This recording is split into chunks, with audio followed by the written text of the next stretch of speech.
The podcast on Haunted Hill will contain spoilers and swearing.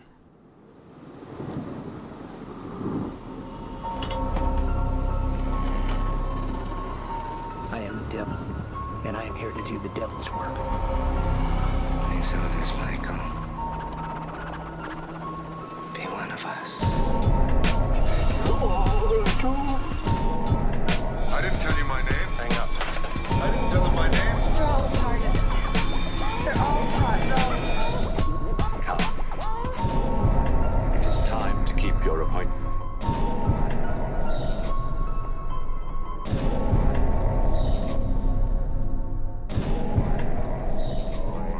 Hello and welcome to the podcast on Haunted Hill, episode 91. My name is Gav Chucky Steele, and I'm sitting here with Mr. Dan Bone.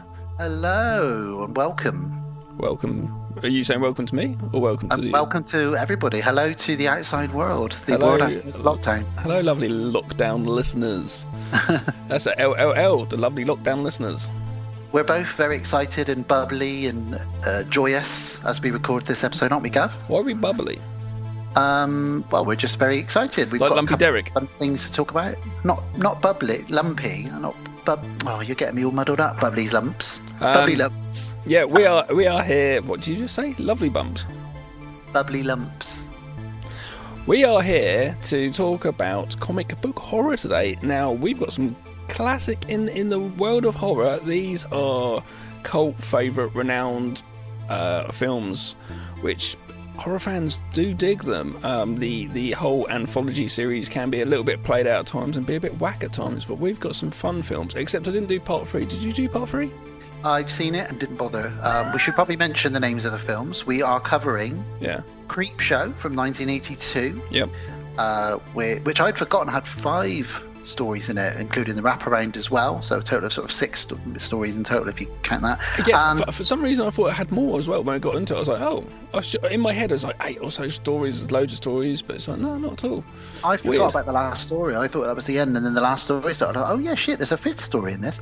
And we are also covering, of course, Creepshow 2, came out 5 years later in 1987, I believe. And that's only got 3 stories in it, and they're a bit longer. And they are, like you say, Gav, they are hugely loved within the horror fan base. You mentioned something very interesting to me, which was that, and I agree, they are a great gateway film for people, because I know you watched at least the first one with your eldest, didn't you? Mm-hmm. Yeah. Jay, and what did Jay think of it? Kind of a bit bored. Okay. They, because gender neutral with Jay, they found it a little bit tame, a little bit boring. The only one they liked was the last one, when the bugs came out the face and the bugs and all that stuff. Okay. Which is interesting, because Alice was sat in the room. She kind of was working, but I was watching and reviewing, making my notes, both films. I watched them back to back pretty much, and she really seemed to enjoy them. There was stories she more sort of turned around and watched a bit. She particularly liked Ted Danson and Leslie Nielsen's story, which is one of mine as well. I don't know if it's more of a mature thing though, because we can appreciate what's going on in that story with the what's going on. Someone's cheating on someone, etc. Do you know what I mean? I don't know if being younger, some of it was just a bit over the top of the head, not that interesting. I don't know. I think part 2 Jay would have liked a lot better, but I didn't want to show it to Jay because I thought, there's prostitution there's a male prostitute at the beginning, there's pot smoking, etc. I know some parents are a bit more lenient on that. My parents were just like, yeah, whatever you fuck you like. Oh, they're doing skag up their arse, brilliant, watch it. So I think Jay might have liked part 2 more because it was a bit more risque, but I didn't show it to her. But that is what we're excited to be talking about in this episode. So comic books, horror comic books. Yeah. I kind of wish Creepshow was a real comic book, but I know there are lots of comic books out there like that. Yeah, like Tales from the Crypt. Yeah, those kind of things. Just the artwork and everything about them, and we'll get into that when we talk about the movies in detail. But they're just great movies. I've got great memories of watching them, and it's brilliant. The first one's Stephen King and George Romero teaming up, and You've got loads of good actors in it, so this throw Tom Savini's effects in there as well. But Sarah's like massively like part 2 definitely is better than part 1. And today watching part 2 again, I'm torn. I am torn. I have fondness for part 2 as well, and it seems that part 2 seems more the adult one. Part 1 could be a PG-13 now sort of thing. Do you know what I mean? I got a Goosebumps vibe from part 1, almost a bit more, slightly older, yeah, like a teenage one, teenage Goosebumps. Yeah, it wasn't as it was fun. I think the first one's more of a fun one. The second one gets into the meat a little bit more, but yeah, and there's some really good gruesome bits in number 2 as well. But we'll get into that, lady. Thanks for the ride. Talking of comic books, Gav, you wanted to very briefly mention What If stories, didn't you? Yep. Old Matt, Matthew Stapleton. Yeah, who makes those comics, those independent comics, who I met at a tattoo convention. Thought just give you a little shout out there, Matt, because I know you obviously are still producing your comics, and people could go check them out because they're very film inspired. And I thought it's a good time to do that, to give them a little shout out, because we're doing comic book horror today. So Matthew does some awesome sort of almost crossover stuff. So if you can find out more about his comics on whatifstories.co.uk, just to give you guys a little teaser taster, because I've read one of the issues. He has done Die Hard of the Dead, so you can kind of imagine where that goes. And he's got a couple of other parts of that. He's also done, if you can imagine what Home Alone would be like, but with vampires. Well, this has been written as well. I'm not going to give away too many because there are some fantastic ideas and fantastic stories within them, but I would highly recommend checking them out if you want something a little bit different, a little bit horror and a little bit comic booky. Like Gav said, during lockdown, what else are you fucking doing? Just sit around reading comic books. It's brilliant. So yeah, go check him out. Awesome comic books there. What else is going on? We've got Time Team, obviously 91, and we're going to be heading to 1991. Well, The Strange as always. World of the Strange. I didn't get an Ask Jasmine. I know it's Ask Jay, but it's RJ, the segment. I didn't get one about Tales. I was about to say Tales of the Crypt, about Creepshow, because just not very enthusiastic, and I thought I'm not going to bother. We do have some weird news that Gav you wanted to bring up, didn't you, Gavin? This is only something we found out in the last day or so, and that's about Cinestate with Adam Donaghy. Yeah, it's a kind of umbrella company. They house Fangoria and stuff, and also they produce some films like Brawl in Cell Block. What is that called? Cell Block 99, Brawl in Cell Block 99. Yeah, that one. Drag Cross Concrete, Bone Tomahawk, those sort of films. Unfortunately, the one of the guys there, and it's kind of known about a little bit. He's saying he's like the independent Harvey Weinstein, so I don't really need to go any further with that statement. You all know exactly what that is. It's kind of news which just came out today, and I don't know, it's good we're still getting, well, it's not good we're getting these things, but it's good that they're coming out, and hopefully they can get crushed and stamped out and taken away. But it's a bit of a blow, to be honest with you, because Fangoria was really getting off its feet again with the new magazine, and also like really sort of sponsoring podcasts and making like a podcast network, and making films through Fangoria. VSW I think is through that as well, sort of thing. So it's a bit gutting for that, really.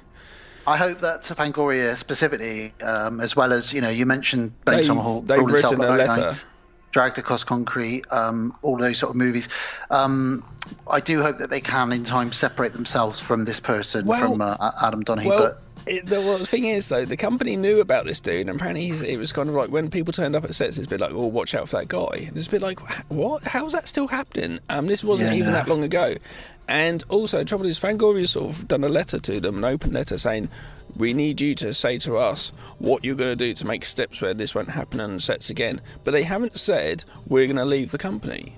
They just said, which is kind of a bit like, I don't know if that's sort of digging yourself a grave there, really. Any association, isn't good. But, keep I guess keep a listen out. I've got, we know, our opinion stance on all of these sorts of things in the world. We're not for any of that sort of stuff. No, and talking of which, before we get all silly and chat about the Creepshow movies and have a lot of fun, It is a bit of a episode, segue, isn't it? Yeah. It is, but we did want to mention very briefly, obviously there's a lot of stuff going on in the moment, particularly in America, but also over here in England with the whole protesting, Black Lives Matter, and we're not going to go into it in too much detail, but we do want to make it very, very, very clear. For those of you who don't know us, because I'm sure most of you already know our stance on these sort of things, we will not and do not tolerate any kind of bigotry, be that racism, homophobia, people, being against people who are trans or anybody really, women, anything at all. And thankfully, we're very lucky that our Facebook page specifically, but all of our listeners, from what I can see and everybody I've known over the sort of 7 years of podcasting, there's never any of those types of opinions anyway. But yeah, it's shocking and also much needed. And I'm excited to see where this can go, if that makes sense. That might be the wrong term to use, but I really feel like this is the start of something that's been needed for a very, very long time. 2020 seems to be like a start-up for everything. Absolutely. Like a refresh. Do you know what I mean? Absolutely. And what with the hashtag #MeToo stuff happening last year and now the Black Lives Matter stuff happening this year, I think we might start to claw back some equality for everybody. You'd have thought this had been done years ago, wouldn't you? It's 2020, Gavin. We're having to sort of say these things now. It's absolutely How weird is ridiculous. that? I know. But we live in a world where there are absolute dickheads and people who are just uneducated and just Unfortunately, dickheads will always be dickheads, and it's going to dickheads will spawn dickheads as well, and they will keep teaching the way of the dickhead, unfortunately, to their offspring, and it's just the way it's going to be, unfortunately. But if we can try and take out of the industries, the police forces, the film industry, the entertainment industry, if we can take out the sexists, the racists, the homophobes, the bigots, the fucking dickheads, if we can take them out, then hopefully we can at least have some positivity going around in all forms, which would be brilliant. Then those dickheads can just be dickheads. Maybe they can make Dickhead Island and everyone could go over there and Trump could lead it, Oh, Jesus Christ. I mean, just as our listeners will know, I live in Bristol in the UK, and that's been all over the news to the point even Ice Cube tweeted about Bristol recently, because we had some protests a few days ago where they tore down a couple of statues. One main statue of Edward Colston, who he founded a lot of things in Bristol and was a philanthropist, but also was a murderer and a slave trader, and a very renowned one. So very renowned as in like he was good at his job. Renowned as in he was like one of the main slave traders in Bristol. Right. So I for one am pleased that statue is down. Obviously it got torn down during some protests, but at the end of the day, there's been petitions for years in this city to take down these statues, and things are now moving. Lots of places that are named after slave traders and things in Bristol are slowly going to be changing their names over the next few months. More statues are being taken down, not just in Bristol, but in Cardiff, and I see London is doing the same. I know it's been happening all over the US. There's lots of statues being torn down and being considered to be replaced, and you know what? It's about fucking time, because, like you said, Gav, it's 2020. That's kind of what we wanted to say, really, listeners. We love you all. Peace and love, no matter who you are, what you are. It doesn't really, what do really we say? give a shit, to be Equality honest. for everybody. Exactly. So there we go. There's a serious little moment there from us. And we are, in a future episode, very soon, we are going to go more looking at black films, and it's a good time to talk about it. So we are going to do that. Black filmmakers, black actors. I mean, we've covered people in the past, but I think we wanted to cover Get Out for quite a while. It's we're going to be looking opportunity because of what that movie represents in itself. Indeed, and it's just a fucking great movie overall anyway. But so we're going to have a little think and pair that up with something. It'd be good to possibly pair that up with something from quite a while ago, because obviously it'd be interesting to do that. But we'll get onto that. We'll go on to that discussion. Yeah. So should we get out of this motherfucker? Unless you've been watching any shit. What you like? I've not really watched any terrible shark movies. I've been watching Ozark still. Ozark's really good. Gangsters and shit. You check that shit out yet? I've not checked it out yet, Gav, because I'm too busy watching shit shark movies. Pretty good. Would recommend it, but everyone in it's an arsehole. I can't. Don't really root for it. Don't really root for any of them. It's like, oh, maybe the son's all right, but most of the people in it are arseholes. But doing dodgy legal shit. Okay, cool. Well, should we get the fuck on with this?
Creepshow from 1982, an anthology which tells 5 terrifying tales based on the EC horror comics of the 1950s.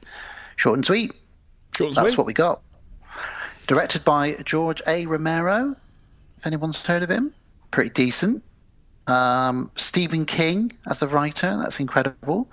And what a cast it's got dotted throughout this as well, you know, ranging from Adrienne Barbeau, Leslie Nielsen, Ted Danson. Adrienne is in the first one of the new Creepshow series. She's in that episode. Oh, really? With Tobin Bell. I love Tobin Bell. He's such a creepy guy. We've also got Ed Harris. We've also got Stephen King is in this as well. And there'll be people that you'll recognise from bits and bobs here and there. Are you doing an Ed Harris dance at the moment, Gav, by any chance? It's so weird.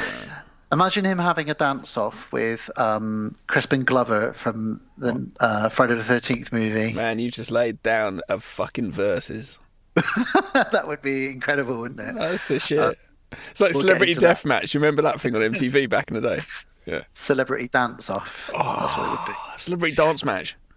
So, Creepshow, we both got a lot of love for this movie. These anthologies have been done, and if you don't know what an anthology is, then I will very briefly explain. Basically, it's very common in horror to get these, and I do love them, to get these sort of 3 to 5 or 6 maybe stories, all very sort of short, some 10, 20 minutes, in one long film. Often they've got a thread which follows them through, which links them together. It's been done, you know, you've got Two Evil Eyes with just the 2 stories. It's been done lots and lots and lots of times, even the Twilight Zone movie, and they're a lot of fun because they're short, they're snappy. You sometimes get 1 or 2 that maybe don't hit as well as the other stories, but they're really, really great fun. And I got a lot of love for Creepshow. I bought it on VHS probably when I was like 14 or 15. Never seen it at that point, and just loved the cover, loved what it was probably going to be about, and it certainly lived up to it for me as a teenage boy. So I've kind of been a fan of it, and I've still got my VHS now. That's how I watched it to review this movie, really, for this episode. I'm guessing you're the same, Gav. You probably discovered it at a relatively early age, did you? Yeah, I think I presume it was in the 80s. If it was not the 80s, like super early 90s. But part 2 was a lot more watched in my household. I got a feeling it was on like Sky Movies one night, and I like taped it, you know. Put it onto VHS.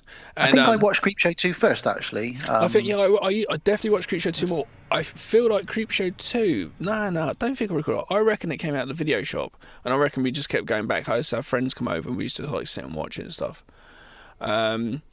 But yeah, Creepshow 1 still has a lot of nostalgia for me, and yeah, it's interesting to see which one's the better film and stuff. But as we go through this, I think it'd be quite interesting. We're both going to be pretty much on board with both these films, that we like them. As anthologies go, both films are pretty strong stories. I didn't do Creepshow 3. You did, didn't you? I didn't do it this time around, but I did watch it about last year, and it's really terrible. So I didn't even bother rewatching it, although I often put myself through that. I thought, I've seen it once, I don't really need to see it again. I'm guessing someone got hold of the rights when no one really gave a shit or wanted the anthologies, and they just fucking went, oh, let's just use the name and just throw something out there. Yeah, it's not got a lot going for it, to be honest with you. It came out in 2006. And there's not really anybody in it that you'd sort of... I reckon it's just a cash grab, which is interesting because now Shudder is producing the Creepshow TV series, and I watched 2 episodes earlier on today, like the first 2 episodes. So you get 2 stories in one episode, 22 minutes each, and they were strong. They were really good. The second one was fucking really good. The second one, I know we're supposed to be talking about first, but I thought if we get this out of the way, then we can go forward to Creepshow 1 and 2, okay? Of course, yeah, man. The second story of the first one, very quickly say, is really, really interesting. It's about a little girl who's 9 or 10 who has a doll's house, and in the doll's house there's a family and a dog and stuff out, and all of a sudden there's a severed head just sitting there, like a creepy Now, one. I've seen that in the trailer, and that... I'm like, really that's good. She just looks in the window, and I've seen in the trailer, she says, "Who are you?" Yeah. I didn't put you in there. And the story is basically she keeps going back to it, and then her parents say, "Come on, it's dinner time." She goes back, she goes that. So it gets to the point where she comes back and someone's head's been chopped off, there's one of the doll's heads, and she's like, "What the hell?" Or the people are looking up to the loft, and the head's up in the loft, and she's like, "What?" So she puts a little policeman in there and goes back and comes back, and a really interesting way to tell a story through just a still shot of a little girl making the story go along. Oh, that's cool, man. I've heard mixed reviews of the show. Yeah, I haven't seen any more episodes. Sarah is a strong advocate for it being a good show. I will check it out, definitely. At some point. If you've got Shudder, it's on Shudder, free on Shudder. So if you have a subscription, but this film's great. I love it. Let's get straight into it. I love the fact that it's a comic. So we got these. The second one is more... I like the fact the second one has a wraparound as a comic, a cartoon. That's brilliant. Yeah, the first one doesn't, but it has little bits of it, doesn't it? So to describe the visuals of this, we do start off with almost a cartoon, and this comes into it here and there as well. It's almost an obvious way of doing it, isn't it? Having the comic book then going into the moving image. It's brilliant. Even there's moments during some of the stories where it'll say later on that day, like it would in a comic book, in a box next to the character. Yeah. And it's just done so well, and like you said, it is very obvious, but it works perfectly, really. And I'm surprised it hasn't been done before, really. But yeah, we start off with, which I never realised was almost a straight rip-off of Halloween as we open up. You've got that very similar sounding music, and you've got a pumpkin in the window, a jack-o'-lantern in the window, and it just feels very John Carpenter Halloween for me a little bit. Absolutely. As we start off. Yeah. We also start off with the legend himself, Mr. Tom Atkins, as well. Although he doesn't have his moustache, unfortunately. And I never quite like to see him without his moustache. What do you think, Gav? Without his moustache, he's not really the same as he. It's like his moustache was a slug and it just crawled off one night. I don't like it. Yeah, I feel the same. But he is in this as the mean dad. Yeah. That's his character, basically. And he is very annoyed because his son has been reading these creepy horror comics. And he says he's quite harsh on him, actually. He says, "If I catch you reading this shit again," and he slaps him because, do you remember what his son says to him to get the slap? He says, he's really sarcastic, isn't he? He says, "Well, it's no worse than the sex books I found in your cupboard, Dad, in the bedroom." So he's found his dad's porn, and that's when he slaps him, and he says, "Right, it's going in the bin." Oh, no, he's sarcastic, but he goes, "I'm sorry, Daddy." Like that, yeah. And he goes, he's a damn snoop. And he goes, "I wasn't snooping. You told me to go and get something. I just saw your porn, your smut collection, you filthy bastard." So Daddy snatches the comic off of him and throws it in the bin. And I think the little boy says something like, you're going to rot in hell or something like that under his breath. And then he we does just see he does slap the kid as well to let you know, listeners. It's not just the kid gets so gnarly, wants gnarly revenge because his comic book's thrown away. He was slapped as well. So. And also, this is a comic book sort of movie as well, so it's going to take things a little bit out of, reality. So the comic book goes in the bin. We zoom into it. This is where we get the gorgeous opening, where we thumb through some of the pages. We get some of the credits now. The score to this and the next movie are both fantastic as well. I love the way it sounds, and it just sets this really cozy, fun. I like the theme of Creepshow one. It's something you can hear when it comes up and go, oh, nice Creepshow, Yeah, totally. Yeah, it's awesome. And then so we kick off with the very first story, which is called Father's Day. Father's Day, yes. And this is disco dancing Ed Harris at his best. Yes, so it's a bit of a strange start to it because it's not till the end it gets quite creepy, really, this one. But we start off with a very rich family. And like you said, Ed Harris is just about to do some awesome disco dancing. So from what I gather, they've gone to this family home because it's Father's Day. And are they going to be reading his will, the dead father? I'm not sure if they are. They sort of talk about his will at one point, but... no, he's been dead a long time. I think it's past that. I think it's just coming back for Father's Day. It's something they annually do, isn't it? And the daughter's daughter's a bit eccentric, and she's driving in from wherever, and they get a meal going to be all have like a family meal.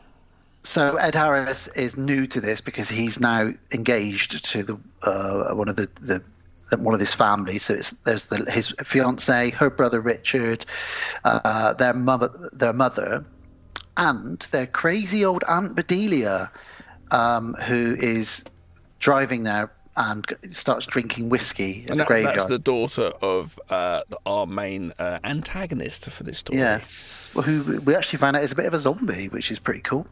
We get this story all about one by one. First of all, it starts with Aunt Bedelia.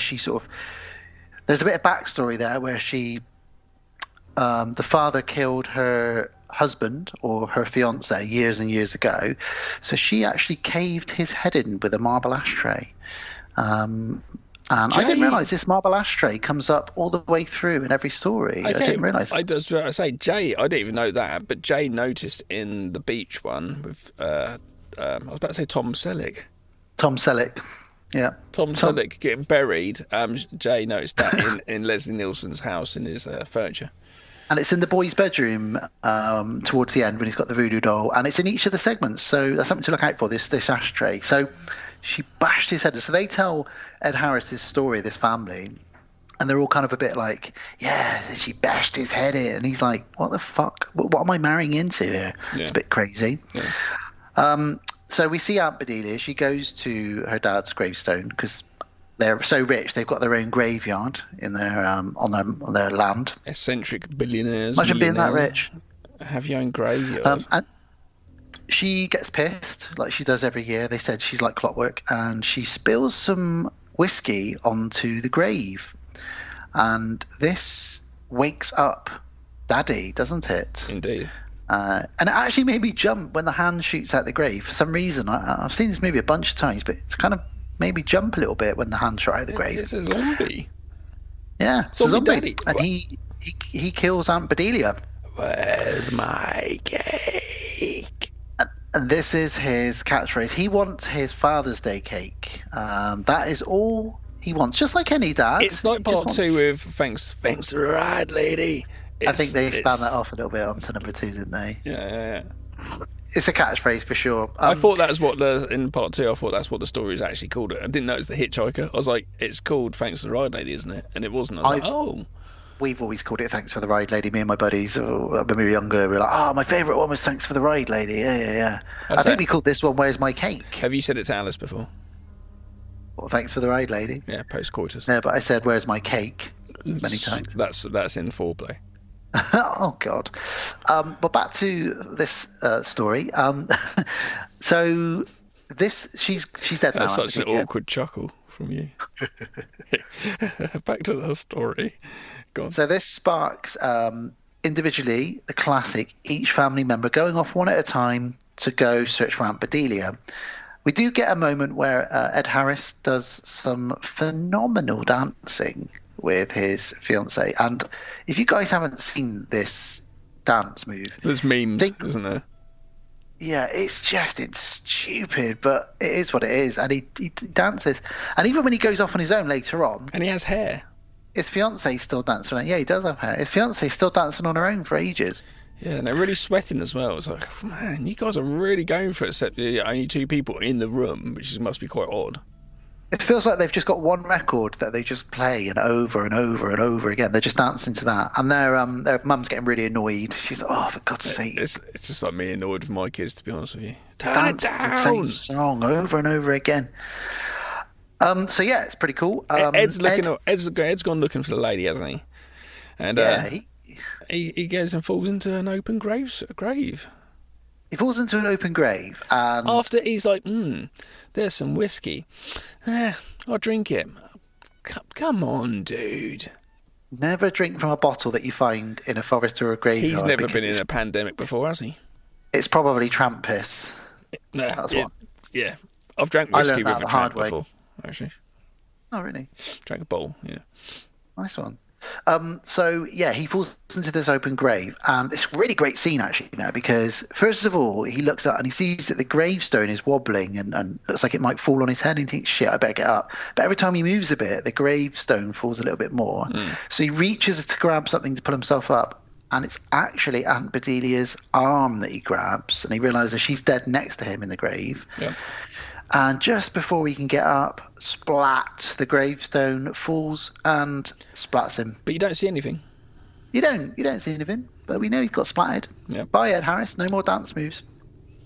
Well, it wraps up fairly quickly after that, because after this, his fiancée says, can somebody go and find him, please? Can somebody go and find him? So her brother says, well, let's both go together and see if we can find him. And this is the first part of where I love the hard light that Creepshow has. It's their style. Hard light, like, boom. And you go into that kitchen, they got that massive blue light on them. There's always, like, real strong red or strong blue, and it just comes on because someone's there with a switch going bing. But I love that. It's like in a comic book with the panel when they only want to emphasise on the character, and everything behind it is just blown out with a colour, isn't it? It's really cool. Just love it, just the whole thing. So again, this kitchen, instantly it's all really neon blue. More aqua. No, it's a blue. They find their cook has been killed, and the zombie dad at this point then kills the mum. While brother and sister are looking around for him, they find him. They find father, and he's got Mama's head on a tray with some candles in the top of it. Head cake. And he says, I got my cake. It's Father's Day. Happy Father's Day. My cake. He just says, I got my cake. Happy Father's Day. So the lesson there, guys, is don't forget your cake on Father's Day. Yeah. That's so there we go. Yeah, and that is story number 1. So we should probably mention Tom Savini does the effects in a lot of it. Well, all of this as well. Yeah, so but like I said, there isn't that much blood and gore. The last sequence is quite good with the bugs coming out the mouth. But yeah. So story 2 is called The Lonesome Death of Geordie Verrill. What a name. Geordie Verrill. And Geordie Verrill, Gav, is played by Mr. Stephen King, isn't he? And apparently he pretty much plays it how Stephen King is. He was told by Romero to try and react in the same way that Wile E. Coyote sometimes reacts, which is why he sometimes is like... he is not the brightest spark, is he, in this? No. He is a very I'm trying to be very PC about how I say this, but if he was in, he'd probably fit in one of the wrong turn films, maybe. Yeah, he's like a country sort of yokel. Country bumpkin, yeah. So he's got a farm. And this story is a funny story, and it's the second one in it. And Stephen King's acting's pretty good, but he is the only person in this, apart from you do get that the Doctor in his fantasies, and his dad in his flashbacks. Oh, okay, but mainly it's him, and it's great with the meteorite coming down. But yeah, go on. Yeah, he doesn't have a lot of luck, and he always talks to himself because he's on this farm on his own. He always says things like, "Oh, my luck's so bad. Someday it's gonna change, Jordy." So he's just not got any good luck at all. So yeah, and that doesn't get much better for him because, as you say, Gav, a comet or a meteorite crashes into his farm, and he goes out, looks at it, and he's like, "What is this?" And he touches it. He touches it. And it I burns his should have finger a little gone and bit. done that. Oh. And the first thing he does is he puts his finger in his mouth to cool it down. I should have gone and done that. Oh, Oh, Geordie. Oh. He then looks at his fingers and he's got some blisters on his fingers and he says, "Meteor shit." Yep. And he's getting meteor shit on himself. And he sees some like liquid glow. That is glowing, isn't it? It's still hot. So he thinks, oh, he has a fantasy. I could sell this to the local university. And he has a weird fantasy about going in there and them saying, "We'll give you like $20." And he's like, "Nope, I want $200, not a penny less." And so he ends up getting like $200 for it in his fantasy. Yeah. But he does obviously have to cool it down. So he pumps some water and he throws some water on it, and that makes it crack in half. Oh no! Oh, Jordy, you done it. You got handed some good luck. You turned it into bad luck again. And it spills this blue liquid into the crater that it's in, really. But he puts it in a bucket and he thinks, I can still sell this. It's fine. Yeah. He says, maybe I can glue it together in the morning. Maybe I can glue it together in the morning. Good for you, Geordie. You do that. So he goes back to his little shack, doesn't he? He just does his sort of normal, gets his feet up, pulls out a tilly. He's watching wrestling, isn't he? He's watching some old wrestling. I love what he's watching in the background. It's brilliant. And he just sits there and just kind of looks at his fingers, but kind of ignores it. He's sort of going, nah, be all right. He's the sort of person who, like, it's something wrong with me. I'm sure it'll go away. It'll be fine. No worries. He sees on his fingers, he's got a bit of green stuff appearing on his fingers, and he's like, "What is this? Meteor shit!" But obviously, he's been putting it in his mouth as well. Yeah. Everything starts to grow, doesn't it? Well, we see outside where the meteor landed. That crater now is all this green, sort of spiky, fuzzy grass is coming out. It looks like grass, yeah, at first. Yeah, and it's starting to cover the area, really, and everything he's touched, really. It's grown on his trouser legs here and there, bits on his thighs and stuff. It's on his tongue as well. He sticks his tongue out in the mirror and it's on his tongue. Well, is he going to be all right, though? If he was wearing the overalls, if it grows on the overalls, would it not grow on his skin? But I know he did lick it, so it's going to happen anyway. But he's, like I said, he's not the brightest spark, is he? Let's be honest. No. He starts to call the doctor. And then he has another fantasy that if he goes to the doctor, they'll amputate his finger. So he thinks, I just won't bother then. Yeah. What? Why not? So he doesn't. And then when he wakes up in the morning, stupid. That's why he doesn't. He wakes up in the morning and it's over a lot of his. He's got almost a big green beard, hasn't he? In the morning, he looks like the Grinch. He does look a bit like the Grinch, yeah. And his whole farm is now covered, including the gas pump, the water pump, everything outside is covered in this green meteor shit.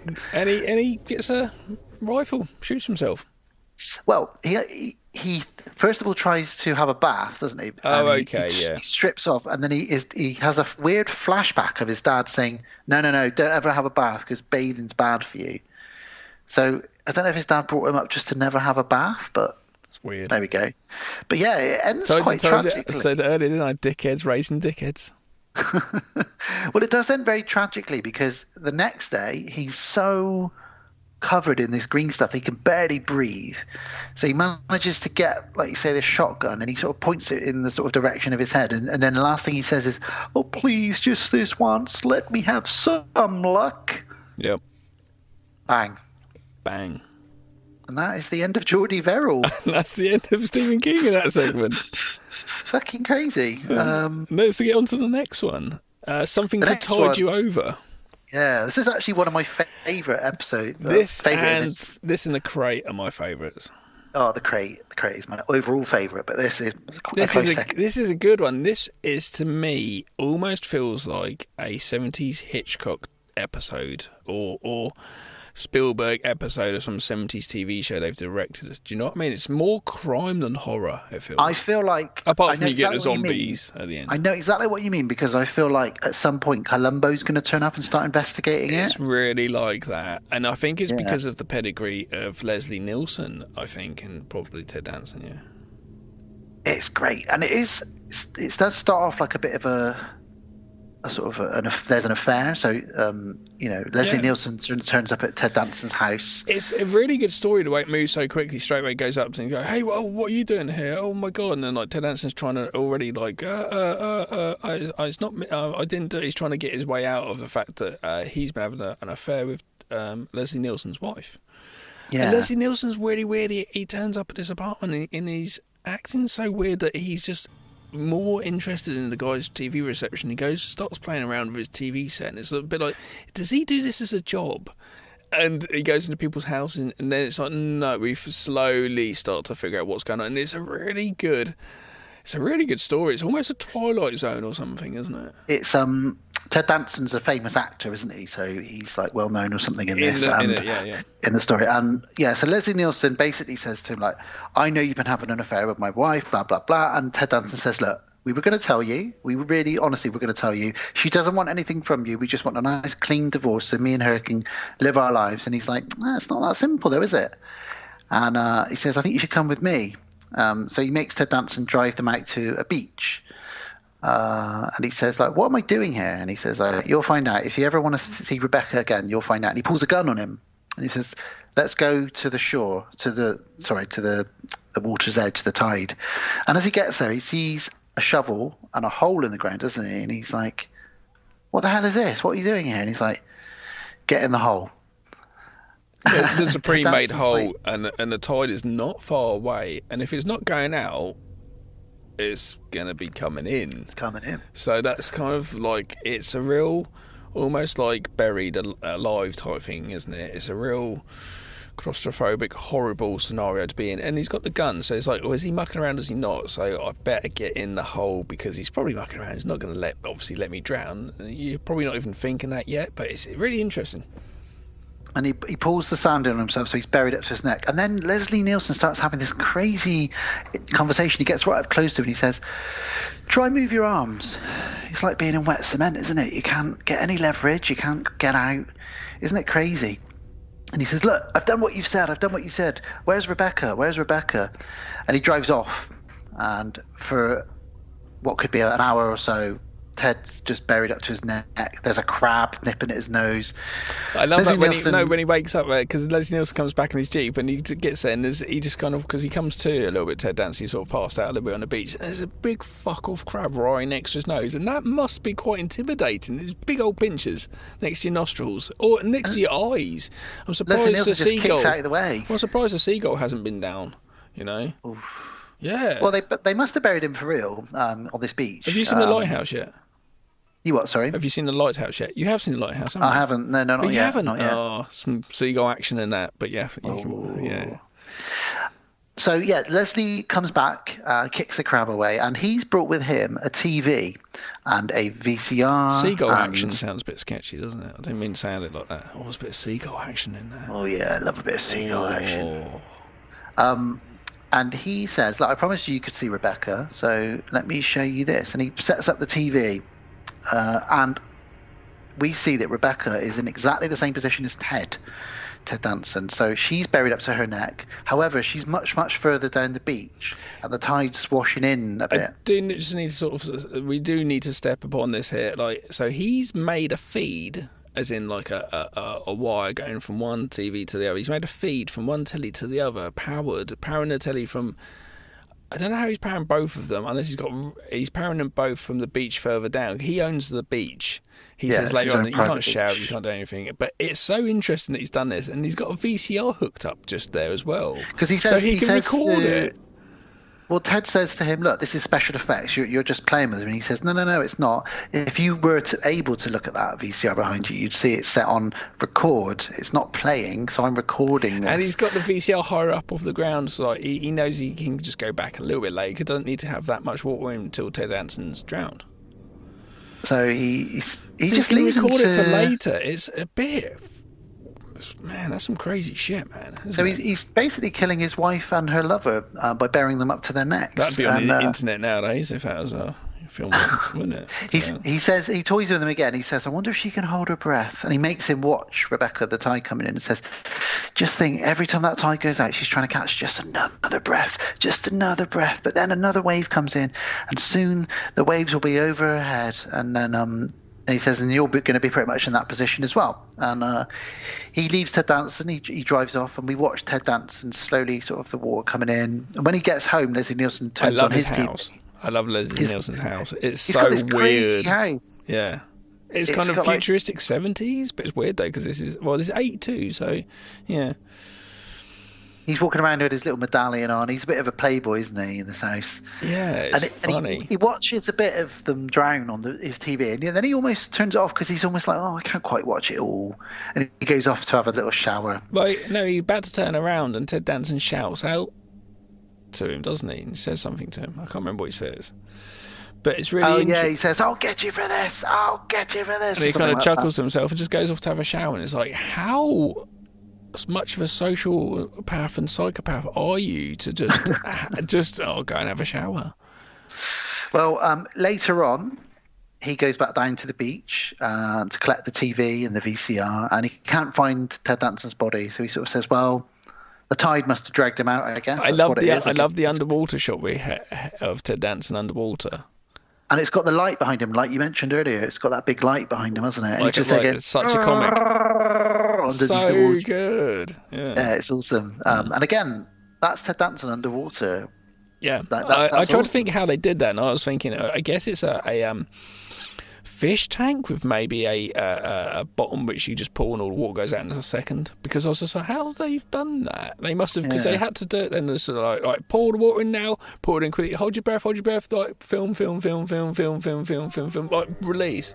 What a predicament to be in, to be filmed though. I wouldn't want to stick my head in a fish tank.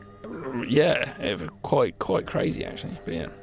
So Leslie collects the equipment, the TV, the VCR. He can't find the bodies anywhere. No, the bodies. He feels obviously they've washed out to sea, which is like, it's a bit loose, isn't it? The police are fully going to get you. Well, what? Your ex-wife's gone missing and her lover. Oh right, then they've appeared on your beach. Yep, nothing to do with me. But you got videotape it. No, not me. Nah, not me, mate. Not me. Well, later on he's at home, and this is actually when he has his shower now. And while he's in the shower, he starts hearing... At this point here, by the way, there's some really nice opera singing going on. Music while he's in the film itself, when he's looking for the bodies on the beach. It's some really nice score comes in. It's just like really makes it better than it is. Do you know what I mean? The production level is just so much bigger on this one. What's great about this is each story has its own feel. Like this is, like you said, but this feels like very much like Murder, She Wrote, Columbo, one of those great detective shows from the 70s, early 80s. Yeah. And the score and the way it's shot, and even the way they're dressed very sort of... Even Leslie Nielsen's green velvet tracksuit. Oh yeah, with a little medallion underneath. I want next fancy dress party, man. Can we all actually let's just have a Leslie Nielsen party? We all dress like that, and then we take our tops off and wrestle bears. Apparently, on set, he had a little fart machine in his pocket, which he kept letting go. And George Romero was really concerned for the first day or so that he had bad flatulence. Yeah, and then in the end, Leslie Nielsen revealed to George Romero. Can you imagine being on set with George Romero directing Leslie Nielsen? How awesome is that? That's so cool. Can you imagine being on the set there? George Romero's trying to direct you, but sneakily you can't help it, and you're keeping it serious. You keep just going, oh, sorry. Oh, excuse me. Oh, so funny. Oh, sorry. I've seen Leslie Nielsen do that on a chat show probably in the 90s. He was on like Jonathan Ross or Terry Wogan, and he showed it. It was basically a stress ball that he'd squeeze so much that it would, like, the air would come out of it, so that he found out if you squeeze it a certain way it makes a fart sound. And he was showing Jonathan Ross or whoever it was that was interviewing him. And this fart noise just kept going off, and it was just because he's the master of the straight face, isn't he, Leslie Nielsen? Yeah. That's why he's so good for Naked Gun and stuff. Police squad, yeah. So yeah, he basically gets a visit. So we get these little creepy, shadowy moments from outside. Some wet footprints on the ground, and we start seeing a bit more of these people that seem to have seaweed on them. They look like zombies, like blue flesh. And eventually, he opens the door, and it's Ted Danson and Rebecca, his wife, and they've come back. Jay just laughed at the effects at this point. I was like, slightly disappointed. They say, "We've dug a hole for you. If you can hold your breath, come to the beach." And he's sort of like, "Oh," he shoots them, doesn't he? And water just comes out of them. And the last shot's Leslie Nielsen obviously buried, and him sort of laughing away as the water comes in. He's lost it, hasn't he? And he's saying, "I can hold my breath for a very, very long time." And then that's kind of the end, really. Brilliant episode. Really, really good. Apparently there was an alternative ending where he got caught by the police, and they found out he did it, and they were executing him. And in the gas chamber, as he was dying, he said that I could hold my breath for a very, very long time. And in his head, he was buried up to the neck, but actually in reality he was in the gas chamber. But I think that's a bit too much. I prefer the way this ends. Yeah, like that's a bit convoluted. And that's the end of that one. And now we're on to a good one. And that wasn't not that was a bad one. This is my favourite episode. I love the way I'm calling them episodes, but you know what I mean. Yeah. The Crate. This was the one that scared me a lot when I was younger. I had a phobia about, not phobia, but I had a recurring nightmare as a kid about a thing under my bed. A lot of people probably did. And this kind of really plays up to that. So this is The Crate. And we've got Adrian Barbeau in this, haven't we, as well? I actually kind of I made a little short film called The Crate. With Mark, actually, and it was kind of a little bit homaged, inspired from this, actually. Have you seen that one? Oh, I remember that, actually, yeah. Yeah, I'll find it out. Yeah, I remember that. Well, The Crate is definitely more into horror territory with this one, and credit to Adrian Barbeau, who I normally love watching, but she gets under your skin every scene she's in this, and she's supposed to. So she is the drunken, annoying wife of a college professor, and she's called Wilma, but she says, "Just call me Billy. Everybody does." And she's just always slating him, saying, "You can't even get it up in bed. You're not a real man." Blah, blah, blah. She's just horrible, horrible woman. Yeah, all the way through this. At the party, she's just this drunk, and she just has this really annoying. She's just that person at the party. If your mate's with her at the party, you're like, oh man! And you look at them, you look at your other friends, and you know you're all looking and thinking the same thing. Then you look back and you go, You'd almost be like, "Is Bob coming to the party?" Yeah. Oh, he's not bringing his wife. He's not bringing Shelley, is he? Oh God. She's always annoying, man. So but anyway, annoying. So these college professors, they're all very well to do. They're obviously quite rich. You know, they've got a gorgeous house. While She's this a is all little bit going more on- crass, isn't she, than those guys? They seem a bit more upper crust than her. Yeah, she just loves getting drunk and going shopping. While all this is going on, we do get a janitor at the college. A lovely janitor is doing his sweeping, and he flips a coin because he thinks, well, what do I do first? Do I wax the floors or do I clean the windows? I'll flip a coin. And the coin rolls off and goes underneath the stairs. And he's thinking, oh, there's a cupboard here with a cage door. I've never really looked in here. Oh, there's a crate in here. That's odd. So he grabs the crate. And he pulls the crate out. It's got a date on it from June 19th, 1834, and it says Arctic Expedition. Arctic Expedition. It says Julia Carpenter as well. Yeah, 1834. And so it's been there a very long time. It should be. Whatever's in there is just going to be bones if it is, if not, it could be worth something. So it's a really interesting find, definitely. This episode also really demonstrates the extremely dark humour as well.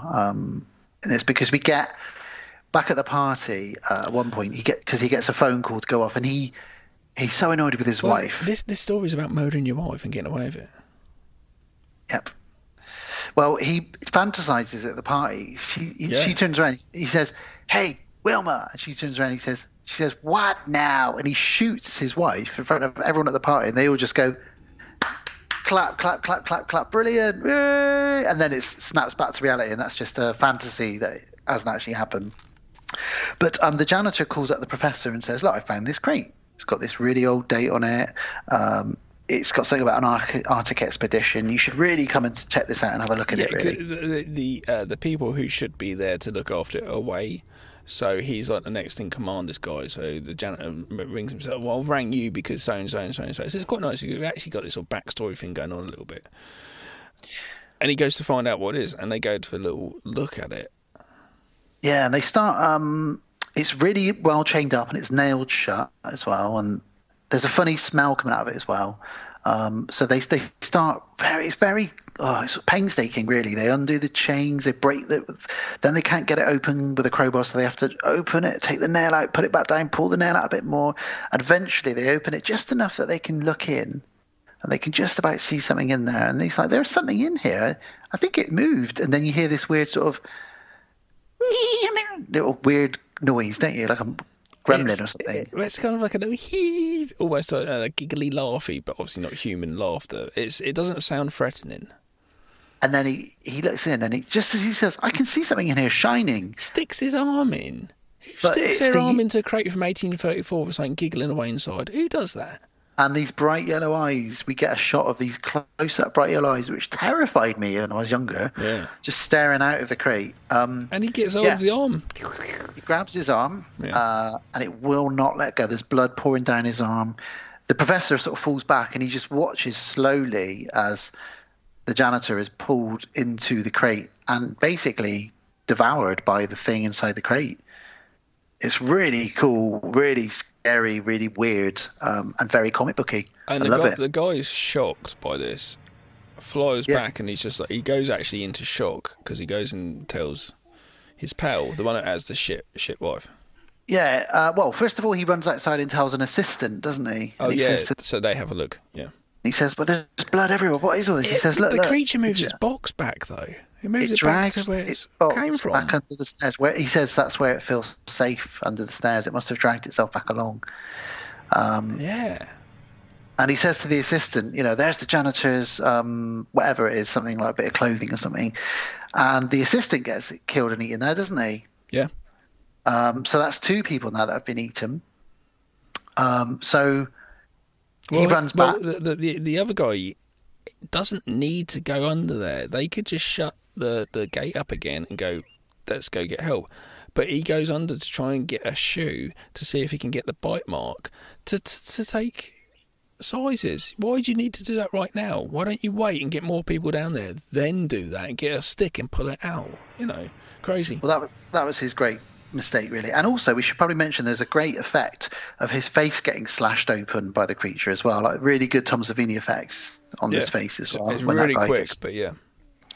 And what's scary about this creature for me is, Gav, it's kind of half a creature because it doesn't really seem to have any legs, does it? It's just kind of like the top half of this weird yeti or something. Do you know what I mean?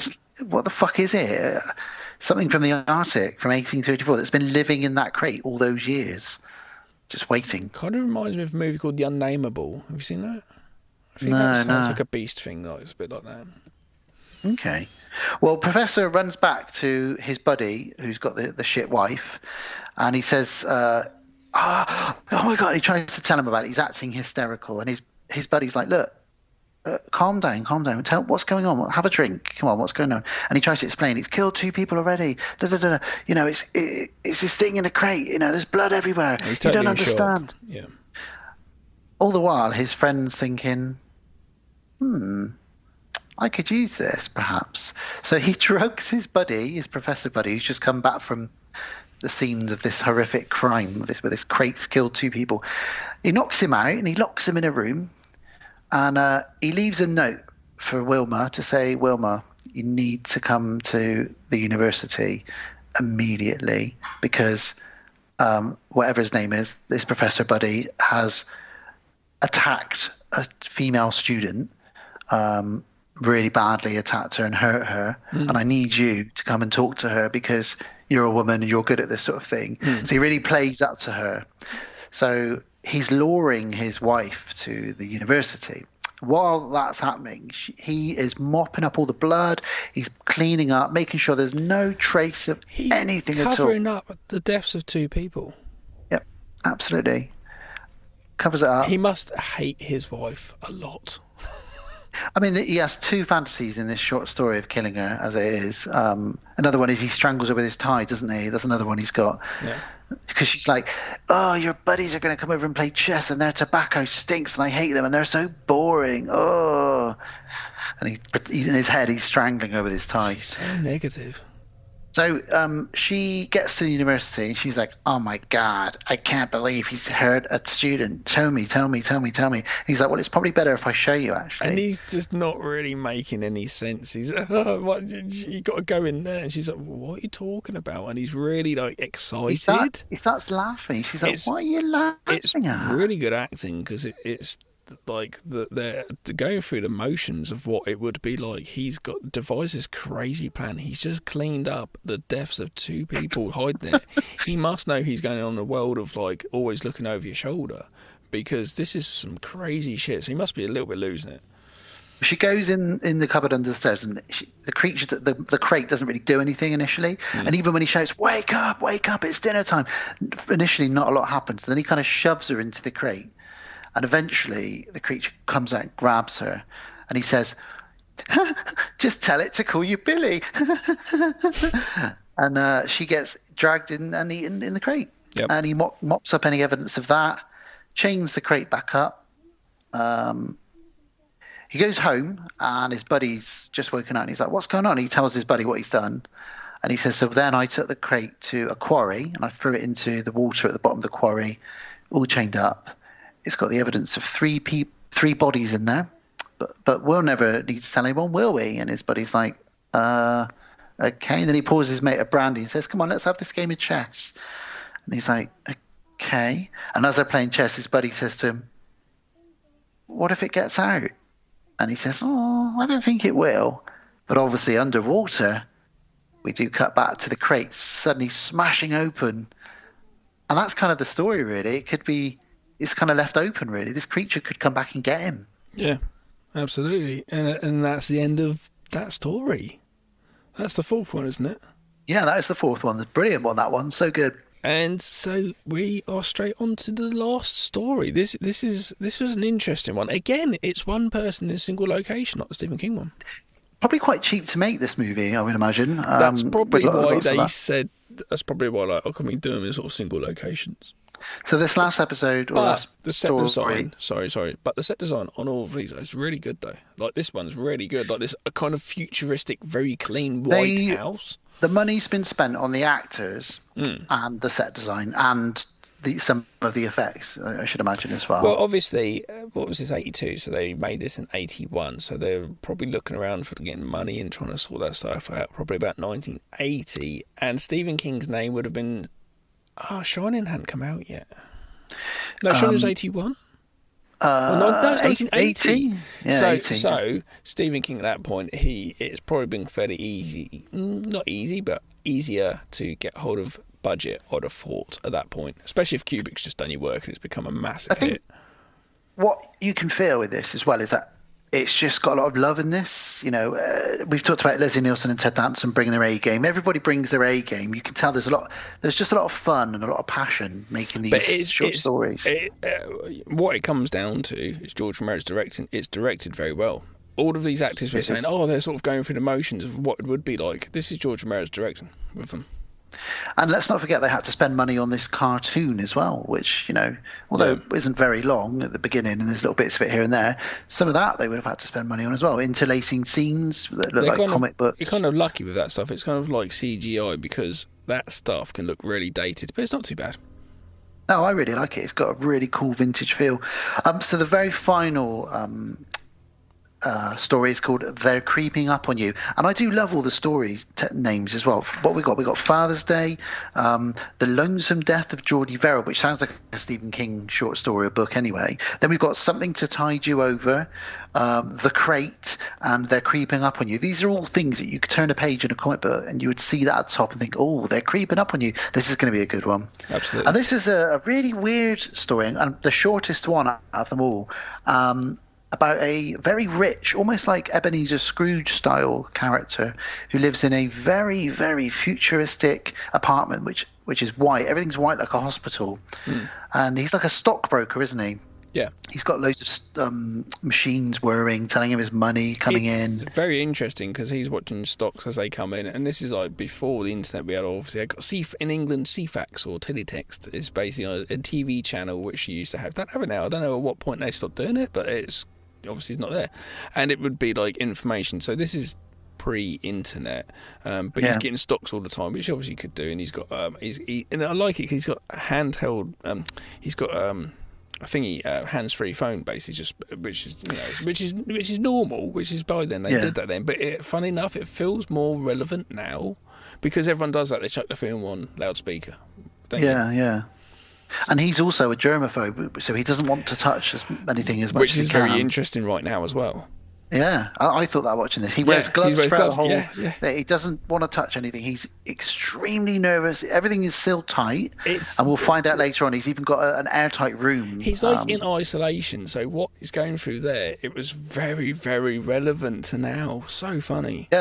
Yeah, he's in total isolation in this apartment block, but in his own little apartment. Trying to keep it all clean. And he's calling up people, telling them they're fired. He gets a phone call from his assistant saying his partner has committed suicide, or one of his colleagues has committed suicide because of the pressure and the stocks were plummeting. Then he gets a phone call from that person's wife. No, the wife calls up and says, "You bastard, he killed himself because of you." And he's like, "Oh, well."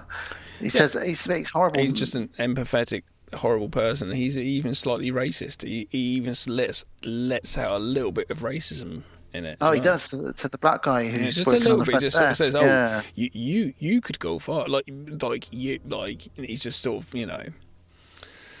Yeah, he's definitely not a nice guy. Well, as he gets what's coming to him, but well, we spot. He's also very keen on carrying around a can of sort of Raid or anti-cockroach stuff because he does have anti-cock. He does have an anti-cockroach. He does have a bit of a bug problem. He has the odd little bug here and there appearing. He splats a couple of them. He's got like a bit of like a waste disposal bin, hasn't he? Like a waste paper bin that sucks stuff into it and chews it up. And he puts a few bugs in there. He sprays them, and then he keeps calling up saying, "There's bugs. I've got bugs in my apartment. I've told you about this. I'm going to get you all fired."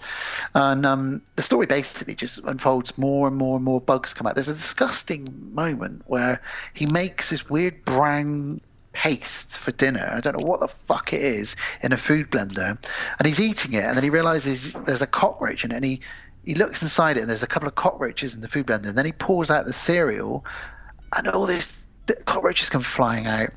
Suddenly they just start come flying out of everything. Apparently it's very hard to film because obviously when they put the lights on them, cockroaches just vanish.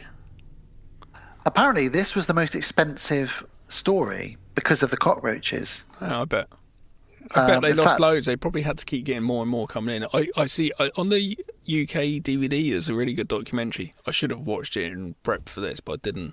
And I'm sure they say like it was just getting more cockroaches consistently all the time because they kept losing them, which must have been so hard to contain because they're so good at the cockroaches. Just boom, they're just like magicians. Yeah, I bet they were still finding them months after. I think that was the case. Are you looking up facts? Are you on the old cockroaches? Well, I did read how much they spent, but I will come back to that in a minute. So this fella, he's like just going through his day to day, keeping up on stocks, being an arsehole to people. This dude comes to the door who's a little bit racist towards, and he's just a general arsehole. And these cockroaches start they start coming in, which is really funny because he's just like, literally like no bugs coming in, and then they start to come out. So he retreats to his bedroom where he can. But he's got this weird sealed room, hasn't he? Yeah, which is his bedroom, and he can lock that up. So it's even like it's a double proofed like protection from germs. He says you can't get in here, can't get in here, and then he looks over to his bed, and his bed's moving with the sheets and stuff, and pulls it back. Oh, it makes me so itchy. It's all cockroaches. Yeah, it's really disgusting. It makes me so itchy. And this gives him a heart attack. Yeah, and he falls down and sort of lies there for a bit, doesn't he? And we cut. There's a blackout as well, isn't there? Oh yeah, we should mention there's definitely the lights The go out blackout's before a he bit. retreats to the bedroom, actually. I think, or was he in the bedroom? Not really sure. No, it starts just before he goes in because the lights are flashing on and off. And yeah, we come back to, and he's lying there, and his throat kind of moves a little bit. It bulges, and all of a sudden, cockroaches split out of his throat, come out of his mouth, and it's really yucky. It's really like it's the best the effects have got in it, and it's really something which makes you go, oh, because it's actually real cockroaches splitting out of his fake head, but it's horrible. Yeah, they come out of his mouth, they come out of his throat, they rip completely out of his throat, and the room is just completely, probably about 2 foot high of cockroaches. And for anyone who's a bit of got a phobia about bugs or cockroaches, it's really quite something to look at, to be honest. It isn't very nice, and that's the end of that story. Yeah, and it just ends with the guy from downstairs saying, "Are you in there? Hello, are you in there? Hello?" And the delivery guy kind of takes piss out of him. He says, talk to me, because that's what this guy was saying before. And that's the end of that one. Then we get like the wraparound story. We actually have here a cameo from Tom Savini himself. And I never really noticed that it was Tom Savini until this watch of it, really, which is strange. But yeah, Tom Savini and another guy. Trash Men. They kind of remind you of the Burbs. The Burbs. Yes, there we go. We're so much in tune. They are like that. They're chatting about random things. Tom Savini's got headphones on, listen to music, and he finds the comic book. He says, "Oh, what's this?" He says, "Oh, these comic books are great. My kids love them, but I love them too." And then Tom Savini's like, "I love them too." And they're like reading through the comic book, and he's like, "Oh, look at these!" And he starts looking. "Oh, you can send away for things." He goes, "Oh, someone's already sent away for that one." He says he gets like X-ray specs and all that, and then he says, "Oh, the voodoo doll, that's the one that's cut out." And he's like, "Oh, someone's already sent off for that." Yeah, and then cut to Tom Atkins sat downstairs with his wife. It's a pain, doesn't it? Oh, my neck! Oh, my neck! Oh, cut ow. to his son saying, "Oh, Dad," and he's like stabbing this voodoo doll. Stabbing a voodoo doll. Yeah. Killing his dad. By the way, the cockroaches cost 50 cents per cockroach, and they used 250,000 cockroaches, which cost them $125,000. The most expensive thing on the film. That's mental. Insane. 125 grand in 1981. On cockroaches. How did he get the studio to approve that? You couldn't do that nowadays. You couldn't even get 120 grand to make a movie probably nowadays, you know. He probably would have said, Stephen King, if you can go without cocaine for 2 days, the money we save on that, we can then spend on cockroaches. That's probably where it comes from. Stephen King's coke budget was changed to a cockroach budget. I was about to say cock budget. Coke budget. Coke to cock. Coke to cockroach. Oh. Right, anyway. Shall we get out of it and go into your little... Creepshow 1. Hang on a minute. Would you give it a thumbs up? I clearly give it a thumbs up. Absolutely. It's awesome. My only disappointing thing was that the weird skeleton that appears at the very beginning that looks through the window, that sort of starts off the whole thing, doesn't come back really at all. It just kind of ends with a kid killing his dad. But that's cool. It reminds me of something called Eerie, Indiana a little bit as well as Goosebumps.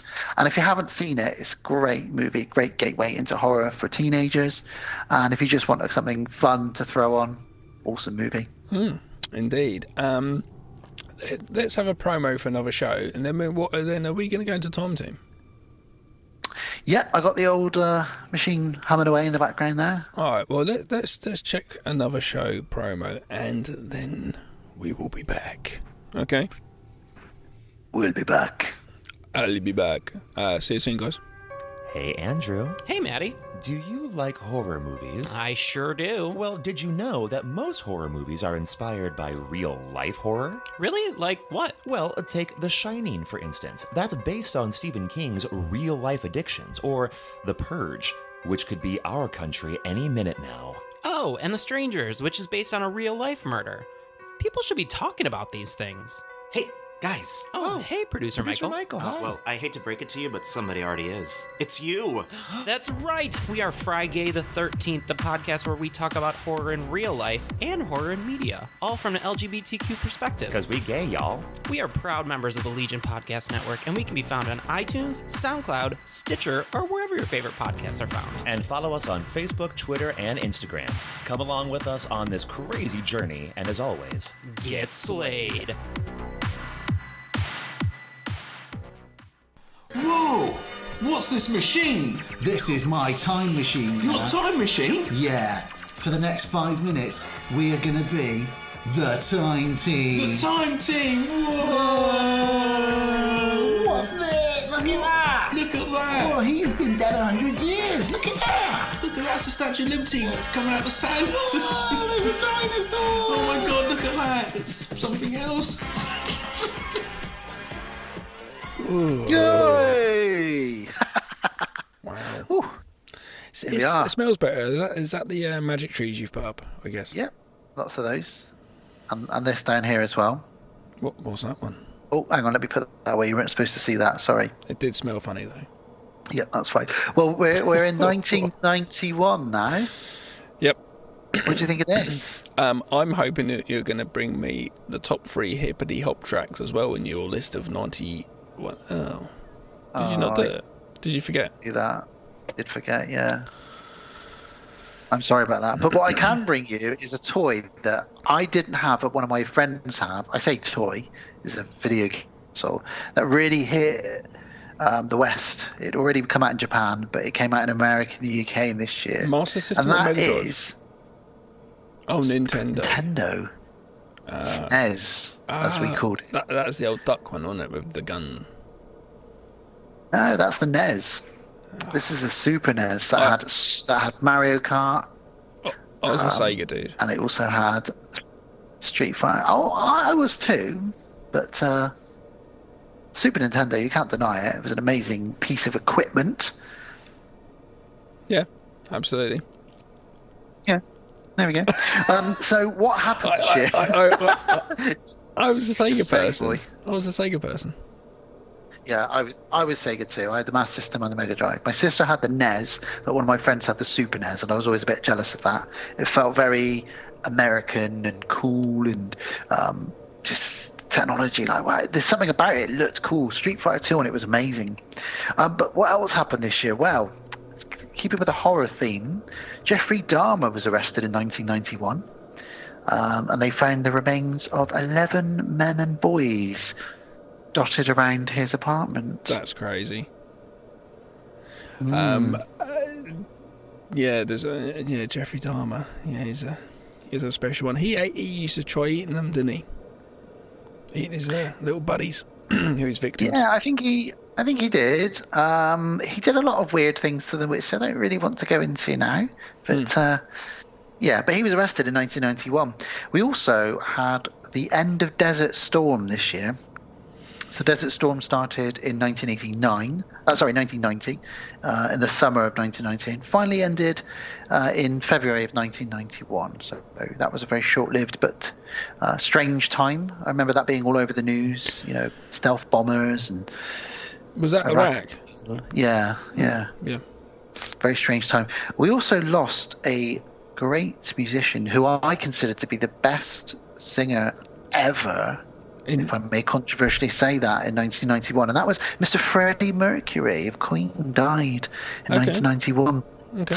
He announced that he had AIDS, and the day after announcing his press conference, or allowing it into the press, he died. So really, I didn't. It was that soon. That's funny because you had him and obviously Eazy-E, which at the time of the world of hip hop was quite a big figure, and it would have taken figures like these people to take notice of the horrible virus, which was at the time a very scary thing for people. Like it's the hidden killer, isn't it? The virus, like we're experiencing now. It was indeed, and that was a sad day. And I can't believe that was so long ago, because it only feels like it was sort of 10 or so years ago, really. But that was a while ago. There we go. Yeah.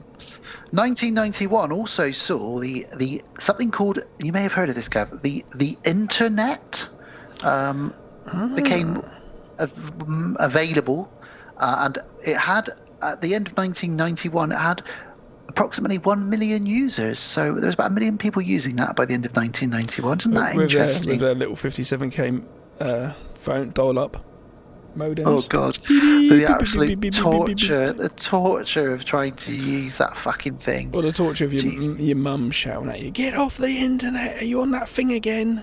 Yeah, I'm on the internet. I want to call up your Auntie Beryl. Get off it! You're on that thing again. So, oh, go on, please. Let me be on It'll the never internet. take off. We also got an invention which came out in 1991, and that's something that was now a standard in cars, and that's an airbag. Was invented in 1991 and would soon become, standard over the next few years and built into most cars. And now you can't buy a car without at least sort of airbags in the front and the sides, so pretty decent. And the final little thing before we start looking at movies is a little movement started in music. Something called grunge started as a band called Nirvana released Nevermind. And I was all over that shit. I was such a grunger. I was a massive hip-hop person. Really? I never got into it, really. I was a massive hip-hop head, but and I'd only discovered hip-hop like 4 years before, but as soon as Nirvana came out, I was like, oh my god. And boom. That was like, I was a massive grunger, but I was a hip-hopper as well, so strange. I did, though, go out of like the whole grunge thing. When Kurt Cobain died, I remember someone telling me, I was like, nah, whatever, and I was skating. And then later on, it's like... whatever. Yeah, I at that point, I was like, I don't really care anymore, I've gone over that, and I was back into the world of hip hop and stuff. But I remember that very well. There we go. So that's the kind of the goings on. And then movie wise, before we get into horror, Robin Hood, Prince of Thieves was released this year, which meant that bloody Bryan Adams song was in the charts for about half a year at number 1 in the UK. How does it go? Everything I do, I do it for you. I can't wait to be at karaoke with you. That song, I remember we had a show in the UK called Top of the Pops, guys, and every Thursday that would come on, and you knew. And in at number 1 for the 20 millionth week in a row, it's Bryan Adams, Everything I Do, I Do It For You, which did wonders for that movie. That's part of the reason that movie did so well, I think, is because that song just kept pushing it and pushing it and pushing it. I do feel like I've seen the film. I don't remember any of it, though.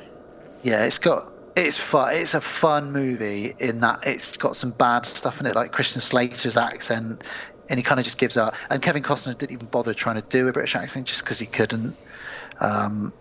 Yeah, it's good fun. Alan Rickman's in it, though, as the Sheriff of Nottingham. Okay, coming off of being a baddie on Die Hard.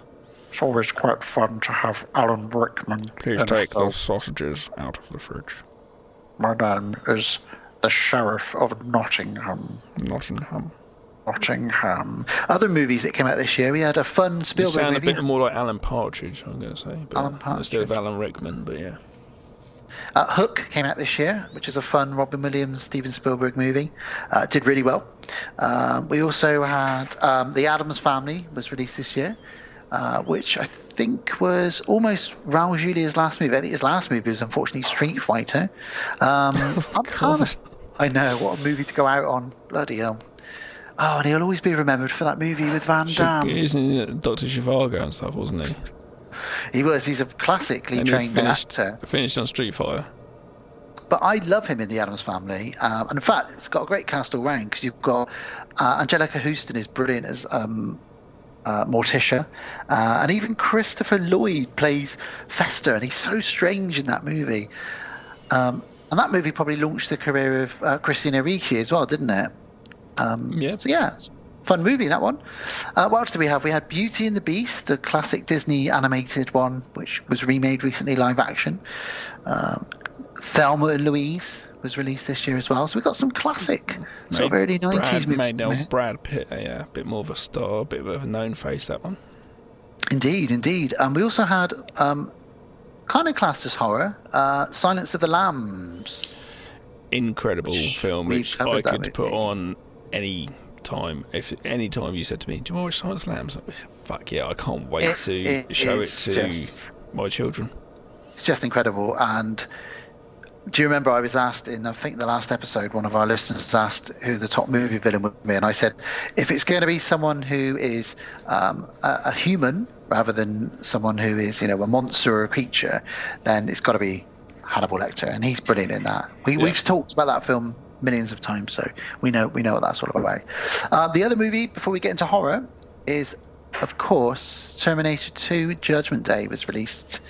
And that is just an awesome movie as well. That's that, really.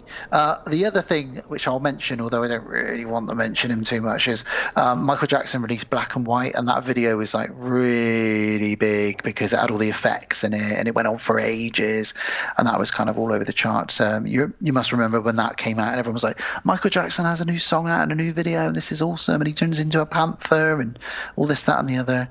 But I won't harp on about Michael Jackson too much. It's probably not in good taste, really. Yeah, I'm shrugging my shoulders. Yeah. Well, let's get into what horror came out. We got a mixed bag, Gav, as we are finding as we travel through the 90s. So we've already mentioned Silence of the Lambs. I probably wouldn't put Terminator 2 in the pot for horror. It's definitely more sci-fi action. Yeah. We had the usual bunch of sequels. We had Freddy's Dead: The Final Nightmare, which, as we were to find out, wasn't the final nightmare. This is often the case with these movies. The final Friday the 13th. What it wasn't, was it? You made about 10 more after that. They always do this. Yeah. It's a trick, Gav. They trick us. I know. Wes Craven also released The People Under the Stairs, which I'm a big fan of. This came out in 1991. Yeah, you a fan of that movie? Yeah, it's all right. It's got a very sort of weird ancestral gimp character in it, hasn't it? And I love the fact it's the same husband and wife as Twin Peaks. It's so, so cool. It's cool. It's very cool. We had Child's Play 3 come out this year, which is probably one of my favourites. And is that Child's Play 3? What happens in that one? It's the army camp with the paintball scenes. I thought so. I haven't seen that for years. Are we gonna go through that series? We should probably cover the Child's Play movies. Have we even done the first one? No, we've not at all. Right. We should probably rectify that. Yeah, indeed. So, Child's Play 3 was quite notorious because it kind of was in the middle of a huge story about something that happened in the UK, whereby two little boys killed an even younger boy, sadly called James Bolger, and the press went nuts because they tried to pin it on the fact that these boys had watched Child's Play 3. Turns out neither of them have ever seen the movie, and they tried, the Sun and a couple of big, they tried to say that the movie was banned. The movie was never banned. It got taken out of shelves and things like that. It was kind of weird, wasn't it? Just to say Child's Play 3 is a bit, that might be why I've not seen it so much. Yeah, it was on the Horror Channel, and I actually watched it a few nights ago on the Horror Channel, and I remember how great it was as a movie. The whole Jamie Bolger thing was horrible. I'm not recommending looking into, but I have looked into the case, and if you look into what they did to this book, it's horrible. Yeah, definitely, I agree. It's not one for us to really talk about now. No. And we also had a couple of other sequels. Necromantic 2. God, that movie is just Necromantic. One of the worst things I've seen. I had it on VHS for a little while, the second one. We also got another Puppet Master. Puppet Master 3 came out this year. So there we go. There. We had some bog standard Stephen King with Sometimes They Come Back. I don't know if I've seen that one. Yeah, it's all right. I think it's on UK Netflix at the moment, actually. Okay. We also had another Howling entry, Gav. Howling 6: The Freaks was released in 1991. Okay. Is that the circus one? Yeah. Yeah. It's terrible, as you would imagine. Yeah, it's awful. What else did we get? We also got another Silent Night, Deadly Night, Part 5. It wasn't very good here. See, this is what I was saying, because we've got this whole bit now where it's going to start to decline a little bit. Yeah, we got Omen 4: The Awakening, where it was a little girl. It's not very strong, is it, this year? Yeah, there's not really a lot. What else? We got Alligator 2: The Mutation, which I've never even seen. Wow. Unborn. One that we should definitely mention, Gav, that you absolutely love is Critters 3 came out in 1991. You'd be pleased to hear. It's not a strong year then, is it? Not a strong year. However, The Borrower did come out in 1991, which you and I are both huge fans of. Yeah, I am. That's a creepy one. And actually, when we reviewed Critters 3, there were a couple of points in that we said, the only good points really were that it reminded us a little bit of The Borrower into places. So it's weird that they both came out the same using the year. head for breathing. Yeah. Scanners 2 came out this year. I think really I've reached the bottom of the barrel. I don't see anything else. Oh, Basket Case 3. We're getting into terrible sequels. Like I say, I think I'd be more excited for the hip hop, but then again, the hip hop would have been a little bit slow at this point. Now it's probably just like NWA, really. So hip hop in 1991, we had Tribe Called Quest released The Low End Theory. Oh, you are going to tell me some stuff then? Yeah, I've got some here. I thought you weren't getting De La Soul released De La Soul Is Dead. Okay. Ice Cube released Death Certificate. Nice. So those are probably your top three. Tupac's first album came out. Oh, actually, how could I forget? Apocalypse, 91, Public Enemy. And Ice-T released OG. So there were some really... Oh, man. I tell you what, the first CD I brought was OG. Really? Yeah, I went home. My mum had got a hi-fi unit downstairs, and it had a CD deck. And I was like, oh my God, I'm going to go and buy some CDs. And I bought 2 CDs, both like 13 quid. And I think it came to like 24, 25 quid.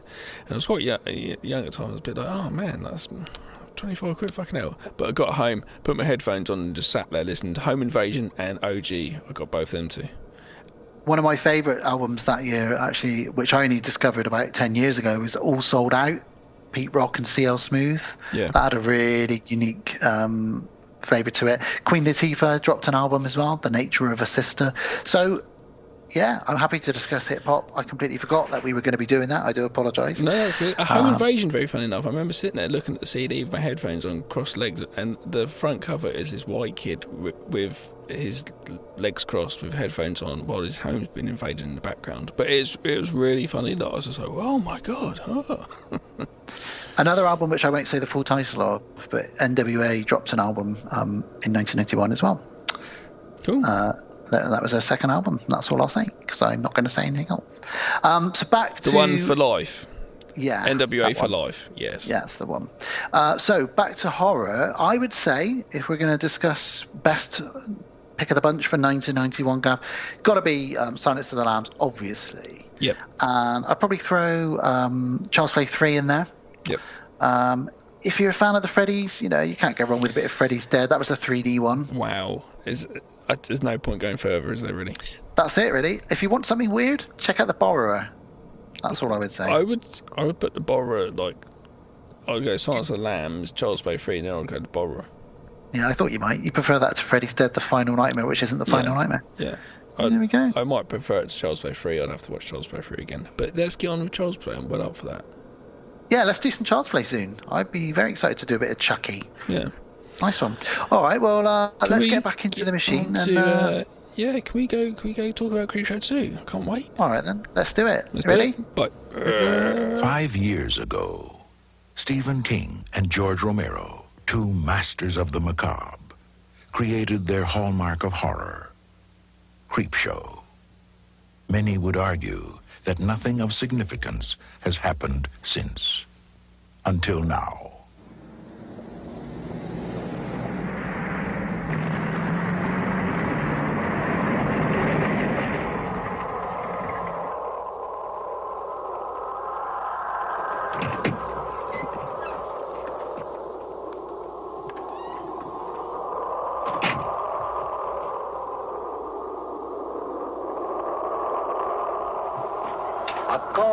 Chief wouldn't have. Maybe you don't get out much. Oh, this is crazy. This is totally crazy. Maybe you're always running late. I gotta go. Or maybe you just have other things on your mind. They gotta make me a movie star. But if you only make it to one scary film all year, make it one you remember all year long. Creepshow 2. If you like movies that will keep you stuck to your chair. Stephen King and George Romero have conjured up an all-new Creepshow. No! No! That's impossible! Just for you. I mean, what is it? I don't know. So don't just sit there. I'm gonna swim for it right now. Walk. Run. Swim if you have to. I got you! But whatever you do, don't take your time. Because the scares come twice as quickly in Be you. Creepshow 2. Creepshow 2 from 1987. 3 more bone-chilling tales that include a vengeful wooden Native American, a monstrous blob in a lake, and a hitchhiker who wants revenge and will not die. Yep. Again, it's written by Stephen King, and George Romero helped out with some of the writing as well.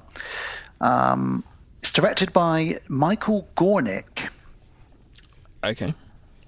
I don't know much about Michael Gornick, do you? No, not really. He only has 6 credits to his name. I know it's not George Romero. He directed some TV shows, one called Monsters. He directed some episodes of Tales from the Dark Side. He's not really done an awful lot.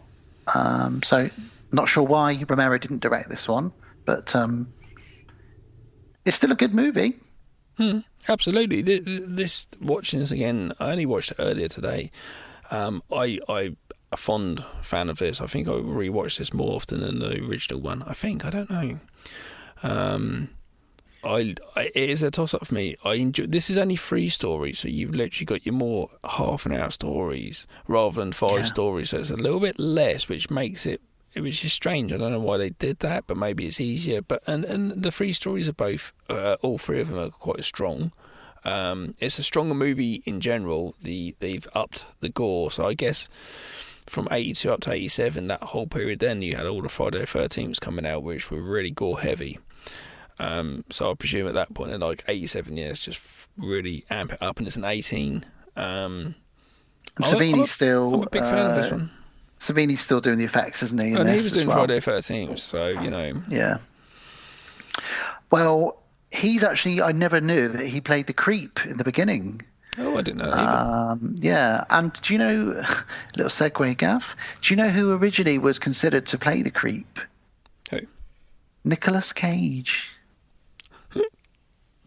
Yeah.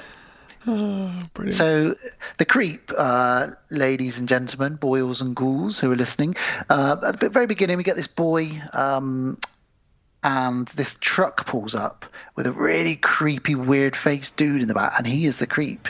And he sort of says, hey, I know what you're waiting for. You're waiting for the comic books. And he sort of throws out a big pile of the Creepshow comic books to this kid, and that was originally potentially going to be played by Nicolas Cage. Imagine that. That's interesting.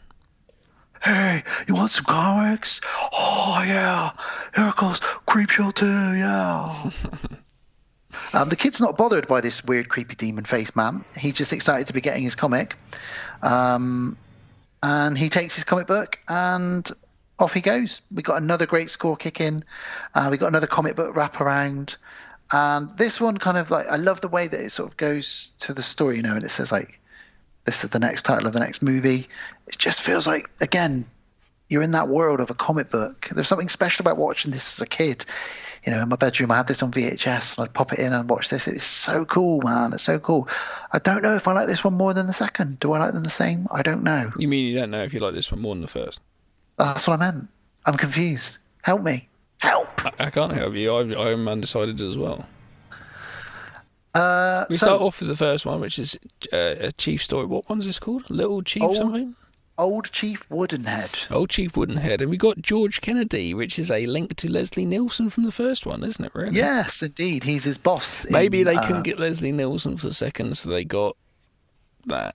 Him as he's George great Kennedy. in it, George Kennedy. I like George Kennedy. He plays this really sympathetic guy who's really like, his wife seems to think that he's a bit of a pushover because he's so nice and the townsfolk take advantage of him, but he's like, oh no, our family have been here for many years, we're going to stay at our store, we're not moving out, I know the money's gone from the town, but we're going to stay here. And he plays such a nice granddad character. Yeah, and he's called Ray, and he owns this like grocery store, like convenience store, and he's got a big old wooden Native American or Indian, as they call them. And it's very nice. I noticed this. It's very nice. I always thought this, actually. I remember thinking it's very nice how much they respect Native Americans, and he has this wooden figure outside of his shop. Yeah, and he to the point that he notices it's a bit sun bleached, so he redoes its war paint, and he wants to make sure it always looks nice. Quite often in films, you do have these characters, and they are the sort of racist type sort of character who would say the odd slur if someone came in of different colour to them. I always remember thinking it's really nice that he has such respect for the people around him and stuff like that, and it's really touching for the first episode. It's quite like, okay, this is interesting. It's quite a good story. It's acted well. Yeah. Well, it flips the script as to what you're going to expect, because it turns out that a Native American is actually a baddie, as we find out a bit later on in this little short story. Basically, the shop is in this town that is just. There's nothing left really of the town, is there? Everybody's moved out. All the businesses have moved out. Well, the town's called Dead River. Yeah, and everybody's gone. Everything's gone. The money's gone. He hasn't made a sale in 4 days. Yep. And his wife sort of saying, I don't know why you still do this. We should just retire. And he's like, no, I don't want to do that. Come on. And he just wants to keep his little shop going with his wife. But it probably is time to retire, because there's just nothing going on there, is there? No. We get a chief, Benjamin Whitemoon. Benjamin Whitemoon, and he arrives quite rich by the looks of it. And he's an older gentleman, isn't he? Like, he's got a couple of drivers, a couple of his family members sort of driving around. And he's got something, hasn't he, for the old Georgie? Yeah, he arrives and he says to the old Chief Woodenhead, he says, Okinawe, which is like respect or hello or something like that. And he sort of says that to the old Chief Woodenhead. And you notice the old Chief Woodenhead slightly gradually moves a little bit. Oh, didn't know. Yeah, just slightly, because it's somebody in a rubber costume. And again, that's a little segue for you, Gav. Brilliant prosthetic costume then. At one point, a young chap from Austria was set to play that role. A man named Arnold Schwarzenegger. Oh, wasn't beaten by Jean-Claude Van Damme, was he? No. But can you imagine if Nicolas Cage was the creep and Arnie played the chief in this? That would just be weird, wouldn't it? That's been really weird. But yes, so he's chatting to Ray, Benjamin, and he gives him some treasure. And he says, you need to look after this treasure. It's from our tribe, and it means a lot to me that you'll be looking after this. Well, why though? Do you know? He gives it to him because the credit that he feels embarrassed that his family and towns, all of his family, Benjamin's family, haven't paid back any of their credit, which they're on the store. And this brings back faith from his wife, who's saying, like, you put too much trust in these people. And she says, you've actually turned my thoughts around on you. I actually think you're an all right sort of person. Thank you so much for that. And he says to him, look after this stuff. All different families put together. It's like 10 grand worth of stuff. Please keep this. If you can't pay it back, you keep it. And he's like, no, I can't take it. He says, if I have to beg, that makes me disrespected. So please just take it. Yeah. So it's a really lovely exchange, really lovely characters. And that's fine, no problems there. That's all good. Until a gang that probably would have fitted in well in a Rob Zombie movie show up. And the first shot is a really hard light on the main criminal, Sam. The comic book style light. Boom, it's like a big red light or something. He is the nephew of Benjamin, who's just given the treasure to Ray, and he has got very long, shiny hair. He's very muscular. Oh my God! Like his ego, He must be so coked up, but he's not. His ego, he's just literally like, I'm going to go to Hollywood and everyone's going to look at me and I'm going to get work because of my hair. Look at my hair. My hair's going to give me look work. How sexy I am. The hair's going to put me in movies. The only movies that hair's going to put him in Hollywood is gay porn where guys pulling that hair back. There is no... Why are they going to put you in a movie because you got your hair? It's nice hair. He's obsessed with his hair, isn't he? I recede. I wouldn't mind that hair. I think I might look a bit odd with that hair. I'd love to see you with long, shiny black hair, Gav. I'd look like Stacey Keach in that John Cartman. And body bags. Oh, he looks so wrong when he's got that long hair in that movie. He does. He looks like a lion with long hair, I think. Yeah, so like... I don't know, this guy's fucking awful, and he really puts his proudness of the group, like he's the man in charge, he's the lead, he really sort of bosses them around and stuff. They come into the shop and they basically terrorise them. He's got a mate called Fatso, which is always great, to have a mate called Fatso. Brilliant. Who dies with food in his mouth. It's just a bit un-PC. But yeah, they basically bully Ray and his wife and smash the shop up, and they want to rob it. They ask them, where's the cash from the till? They've probably got like $10 in the till. They haven't got anything. Yeah, they haven't got much at all. And they're just, he said, take whatever you want, boys. And they're just being dicks. He takes the money out of his pocket. He's got like another $20 maybe in his pocket. He wants the woman's purse, but then he says, I just want one more thing. Yeah, and that's the treasure that I know my Uncle Benjamin brought you. Yeah, and he's like, you can't take this. This is for your families. He's like, I don't give a shit.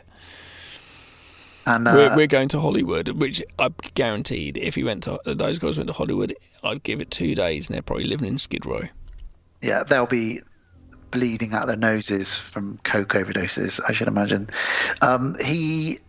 There's a bit of an altercation, and Ray's wife gets shot. Martha gets shot accidentally. That's shocking, actually, because I'd forgotten how that story played out a bit, and I was like, what the fuck? No. This is why you shouldn't have guns. I'm not going to get onto it now because I know we have I know it's a whole thing in America, but you just shouldn't have guns. It's just, if you got knives, I know someone could, but someone's probably not going to get accidentally knifed, just saying. Well, Martha's shot, and that's not great. It shocks Sam as well. He's even a bit like, oh shit, I didn't mean to do that. And everyone's like, whoa. So then he turns the gun straight onto old George. Bang. Yep. And Ray's dead as well. And they go outside, and the ultimate disrespect now, they shoot the shop front up, and they even shoot old Chief Woodenhead. Yeah, he shoots old Chief. He's just shooting. No one's going to take it from me anymore. He's just like this young kid full of spunk, isn't he? But he's such a dickhead that thinks he knows the world. Yeah, such a twat. And so they're in the car and they're like, yeah, we're going to go to Hollywood. Okay, guys, right, go home, pack your bags. That's it. We're not telling anybody. We're sneaking out of here. Okay, you with me? And the thing is, though, this guy's gone and shot people. He's made these accomplices to him. And they're dickheads for getting involved with this twat anyway. But they're just like, come on, let's leave. So great, you're going to be on the run now. It's just such stupidity. But we get my favourite sort of shot of this story now, where you see old Chief Woodenhead's hand reach down and get the paint which got war knocked paint. over. Yeah, red. Puts it on his cheeks, ready because he's ready for war. So we see movement. Cool. So we see movement of this thing. It's a bit like that. What's that Jewish monster story? Oh, the Gollum. Gollum, isn't it? It's a bit like that. Yeah. Yeah, it is a bit like that actually. Yeah, it's so cool though, because they're like these. Straight away, these guys are fucked. Absolutely fucked. We don't know how yet, but we know they're fucked. So they're driving along, the gang, like you said, and they all go to their separate homes. And the first to die is Fatso, I think, isn't it? Yeah. He gets shot with a load of wood and arrows whilst Loco. I don't know what he's up to, but he's chomping down on some food, and he gets shot up with some wood and arrows. So good, he's gone. He's out of it. Yeah. Richie, the other guy, his car is destroyed. I love this. You got the mum and dad, this dude sneaking out with his bag, and you got this long shot. So at the end of the shot, you got on your left and right the mum and dad watching TV, and you see the TV in the middle. This guy's got to walk along 2 rooms to another door, which is the garage. How was he going to sneak out starting that car up when they're just there. It's so funny. And also, how did his car get so smashed up and their parents didn't hear that? Because old Chief Woodenhead, he's a sneaky motherfucker. Yeah, he's like a ninja. He just smashed up the car. Is he a ninja? He is a ninja. Chief Ninja Head. Yeah, he is. So the chief's in there, doesn't he? He axes him in a shadow because you don't see it. Yeah, that's really cool though. You don't have to see it. It's just like the axe. The chief howls at this point, and the chief howls like a werewolf with a cold. Interesting. Did you hear it? It's a oh, but look on the oh. I've never thought of it being a werewolf with a cold, but I'm sure now, whenever I watch this, I will always think of that, Gav. Thank you. I bet so you much. do. I bet you do, and I bet you message me as well. Okay. Well, Sam, the final person of the trio, is confronted by old Chief Woodenhead, and he sort of tries to run away from him a bit, and old Chief Woodenhead grabs him through a wall, like kind of Robocop. Off that lovely hair and scalps him. Yeah, he grabs him by that hair, and not only does he take the hair off, he takes the top of his head off with a nice big scalp. And just as he scalps him, you get the dit. You get 4 psycho string notes, and it's like, that's strange. It was. He pulled him out of a bathroom, then you put in a bit of psycho, and it's a bit like, okay, weird, but okay. And yeah, it takes off his hair, and it's really funny. And you get the next day, the chief who Uncle Ben, Benjamin. He wakes up and the money, the bag's there, and he's a bit like, that's not cool. So he storms over to the store, and lo and behold, old Chief's there with a scalp in his fixed wooden hand, which is crazy. And he just looks at him and goes, oh, okay, yeah, cool, you got that. And just gets his car and goes away. And he's like, aren't you going to go find out about did he know spiritually what happened? Is he not going to go in there and say, like, we should probably sort out these bodies of Martha and that? But oh well. Yeah, I think he knows it's his. How would you go to the police and say, oh, I had a funny feeling because some treasure appeared on my bed, and I went to my mate's shop, and my nephew's scalp was in a statue's hand outside. I don't know. And what I love now, because that's the end of that story, what I love now is the little cartoon now where we get with the Creepshow's back up, and he makes some terrible puns. One of my favourite ones is, what a terrible price to pay. And I thought, I missed that. That is fucking brilliant. That is so good. Well, it's always good with the dude from Tales from the Crypt. That was always cool as he well. always did those sort of things, didn't he? The Crypt yeah, Keeper. well, that's kind of what this creep guy's like, really. So he introduces the next story, which, I don't know if this is my favourite or not, but it is up there. And this is my favourite. It's a good one, this one. And it's called The Raft, like you say. Now, this segment really feels to me like I'm watching one of the many Friday the 13th movies. You know, any of those movies where a bunch of kids are going off to a lake. What, you mean 4 kids? You mean a jock, a slut, a nerd, and a hero? Yep. Exactly that. Yep. They're driving off, and they're on their way out to this lake. They want to go to this really good lake because they've heard that there's an old raft out there. And they think it would be a great idea to go out onto the raft, catch some rays, maybe have a bit of a swim. It's 50 miles, but they're like, screw it, we're going to go there and get stoned. I was thinking about this. I was thinking back before the internet and, everything. Did people just used to drive 50 miles on a weekend? And I was also thinking about the logistics of it. Like, when they're on the raft, they're soaking wet, all their clothes are wet, they're getting stoned.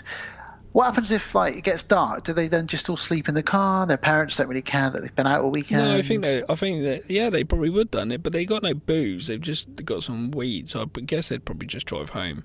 And I thought about it as well. 50 miles is like an hour's drive. That's not much. I suppose it's not that far. Actually, not really. And you would still do that now. You would go like, let's go to this. I heard like a raft on lake. Oh, fuck it, let's go do it. It's something to do. Fuck it, yeah. The kids. Can we talk about the swimming trunks that the jock wears? They are. Today, I threw away an extra large pair of Speedos. When I went to France, I had my normal swimming things on, and Rachel was there. And They turned up and there's me, because you could only swim in speedos in France. Did you know that? Oh God! You have to swim in speedos, and I was like, I can't be wearing little skimpy speedos, but they only had extra large ones in the shop. Oh no! It'd all been coming out the sides. No, because they were extra large. It was all right, but I actually found them earlier and I threw them away because I'm never going to wear extra large speedos again. So well, this guy's wearing some speedos that are probably extra small. This guy's packing a little pouch of joints, pre-rolled joints, and a little pouch of penis and testicles. How does he get the joints onto the raft without them getting wet? He's got a little plastic tub, which are in his shorts. Okay, I'll let him off that then. Yeah, because I used to think that as well, thinking, how did that happen? But when I was a kid, I didn't know anything about weed. This is a movie, it showed me that men could be prostitutes. I was just watching this going, what? Really confused. It's an eye-opener, this film, for me as a kid. You learned so much from Creepshow 2. I fucking did, man. Well, they Women they can pull have up 6 in their awesome car. What?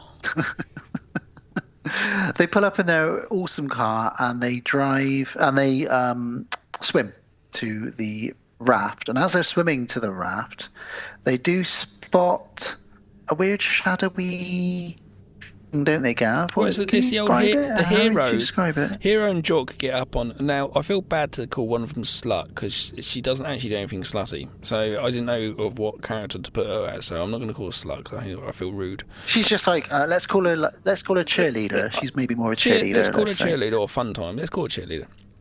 So Jock and Hero get onto the raft, but Hero's like, the hell's that? And he sees this duck, which they've done it quite well. There's this duck kind of pulled around in this sort of, it looks like a giant bin bag in the water floating along. It doesn't look like tar. Well, apparently that's what it is. Apparently they used a giant tarpaulin. Oh, well, and that's what it looks how they like. did the effect. Okay. Anyway, so they get on and they see this stuff, and then the hero dude, he's already sort of shown like, I'm pre-med, and he says like, oh, don't go in it too quick, Poncho. You're gonna, you stop your heart and all stuff. Anyway, he gets on and he looks at this black slick stuff, and he's like, the fuck is that shit? Like, you girls, come on, go, and he pulls them up, and she's like, what the hell's wrong with you? And they yank her up just before the slick could get them, but they kind of freaked out by this thing, and they just got there. The dude pulls out a couple of joints and starts smoking, and literally passes a joint. The nerd girl's gets it, puts her hand down, and she's a goner. They must have been there like 3 minutes. Yep. She gets pulled in, and it's quite a horrible death, really. She's like, help it's me. The way she looks back and help me. It's just like, whoa. She It's says, really it good effects hurts, here. It's good stuff. Hurts, help. And this black sort of slime tar is just like, it's like the blob, I suppose, isn't it? It seems to be disintegrating her. Yeah. And pulls her down. I do remember finding this funny. I wondered how long they were going to actually stay there for. I don't think they would have stayed on this raft for very long because they leave the car stereo playing. It's like, that's going to run your battery down. Well, these are the logistics I'm thinking of, Gav. I reckon they must have planned on going there for a couple of hours on the raft, then just driving back. Yeah, well, it doesn't work out well for them. No, they're straight away. They're straight away. They're like, and Jock's like, yo, dude, what the fuck is that? And he's like, oh, I don't know what it is.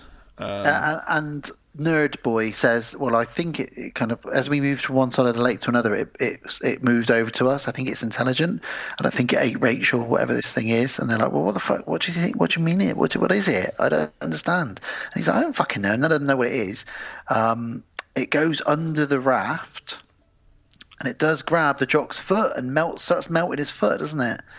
Yeah, it gets him through the gap. The Jock's just like, I can outrun it. I'm faster. I'm stronger. And at that point, it gets him. And it's like, he didn't even get a chance. And it pulls him through I love the fact it pulls his leg up to his face and he goes down. He's like folded in half, isn't he? His hips would have been popped out. It'd been fucking horrible. Yeah, and then there were 2. So it starts getting dark, and the cheerleader now is like begging. That'd make a good movie title, wouldn't it? Then there were 2. I bet there were none. I bet there was a movie. There's got to be a movie like that. Well, the cheerleader is begging Nerd Boy to keep her warm, so cuddling her. Oh, it's really cold. Come on. And he says, I can't carry you. I'm not Sam or whatever his name is. I can't I'm not strong like him. I'm going to have to put you down. Yeah. But if you keep on the slat, it can't get you. She just said, no, don't let me. But then he says, just keep on the slat. She does not put a look down where her feet goes. She then puts her feet down and says, where is it? And it's like, but you should have looked before you put your feet down to ask, where is it? That's crazy. They wake up in the morning and he gets a bit rapey because she's asleep as far as I can tell. Well, she says just before it gets dark, she says, hold each other, it's cold, we must hold each other. So he holds her, and then the sun comes up, the music's still playing. And he wakes up and he sort of undoes her top and gets her boobs out. He basically, Jim all fixes it for her. He in the Jimmy Savile way, he literally lays this person down, even though the gaps, don't put him on the gaps, but he does, and he eventually kills this woman. He lays this woman down while she's asleep, and then, does what Jimmy Savile did to the old patients in the bed. He kisses her on the belly, and Whoa, romantic music's playing. Yeah. Why is romantic music playing?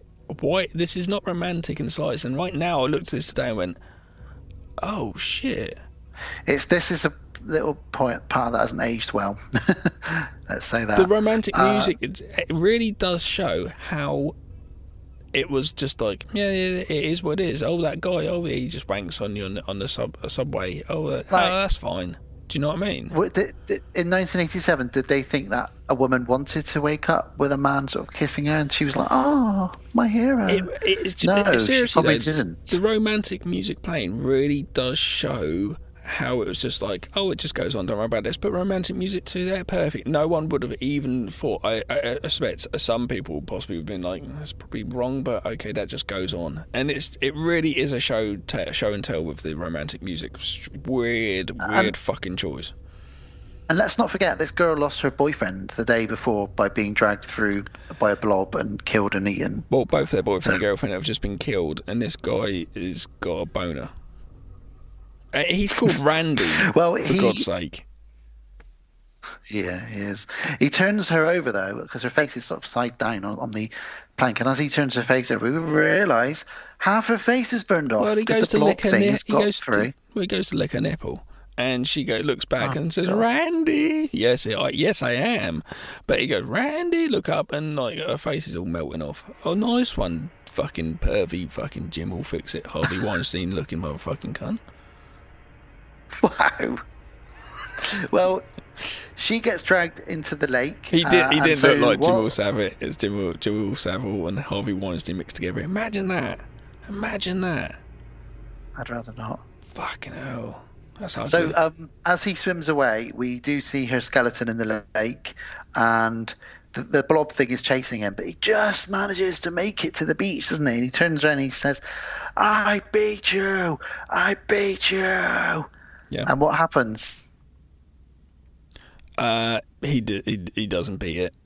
No, it's almost like a big wave comes out, grabs him and pulls him back into the lake. It's quite nice he gets the comeuppance for what he did, really. And I also like the fact when it sort of scoops him back into the lake, you just hear it go burp, like a big burp sound. Yeah. And then we get this lovely little shot as the camera pans away into the bushes. There's a sign that's been overgrown with bushes. You could just make out it says strictly no swimming. Yeah. They didn't see that sign, did they? But they were going to do it anyway, though. There we go. So now we get another little cartoon segue that leads us into the final story. And in this cartoon, there's bullies, and they're chasing Billy, the kid from the very beginning who got the comic book. And they're trying to steal his comic book from him. And we'll find out a bit more about that a bit later on. Mm-hmm. That's fun. And we're on to one of the ones with the best catchphrase out of both Creepshow 1 and 2 now. The final episode, the final segment, as it were, and that is called The Hitchhiker. Yep. Thanks for the ride, lady. This is just terrifying. But also, it's done so well because she really does something quite bad. And do you know what? This really reminds me of I Know What You Did Last Summer, and I'd not noticed it until watching it this time and reviewing it. Yeah. It's really got that kind of, I've done something terrible, I'm hopefully going to get away with it. And it's even to the point that someone gets run over and he keeps coming back to get her, and that's kind of Kevin Williamson probably fucking. I feel like he ripped it off. He might have taken the idea a little bit. Starts off with a couple waking up late.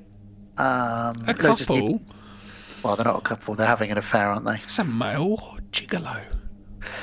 Yeah, it's like I said, I was shocked by this as a kid. Until... I did when I was a kid. I read it because when I was a late starter in the world of sexual behaviour, and I remember seeing it. But I would have been young though when I was probably 11 or 12 when this came out.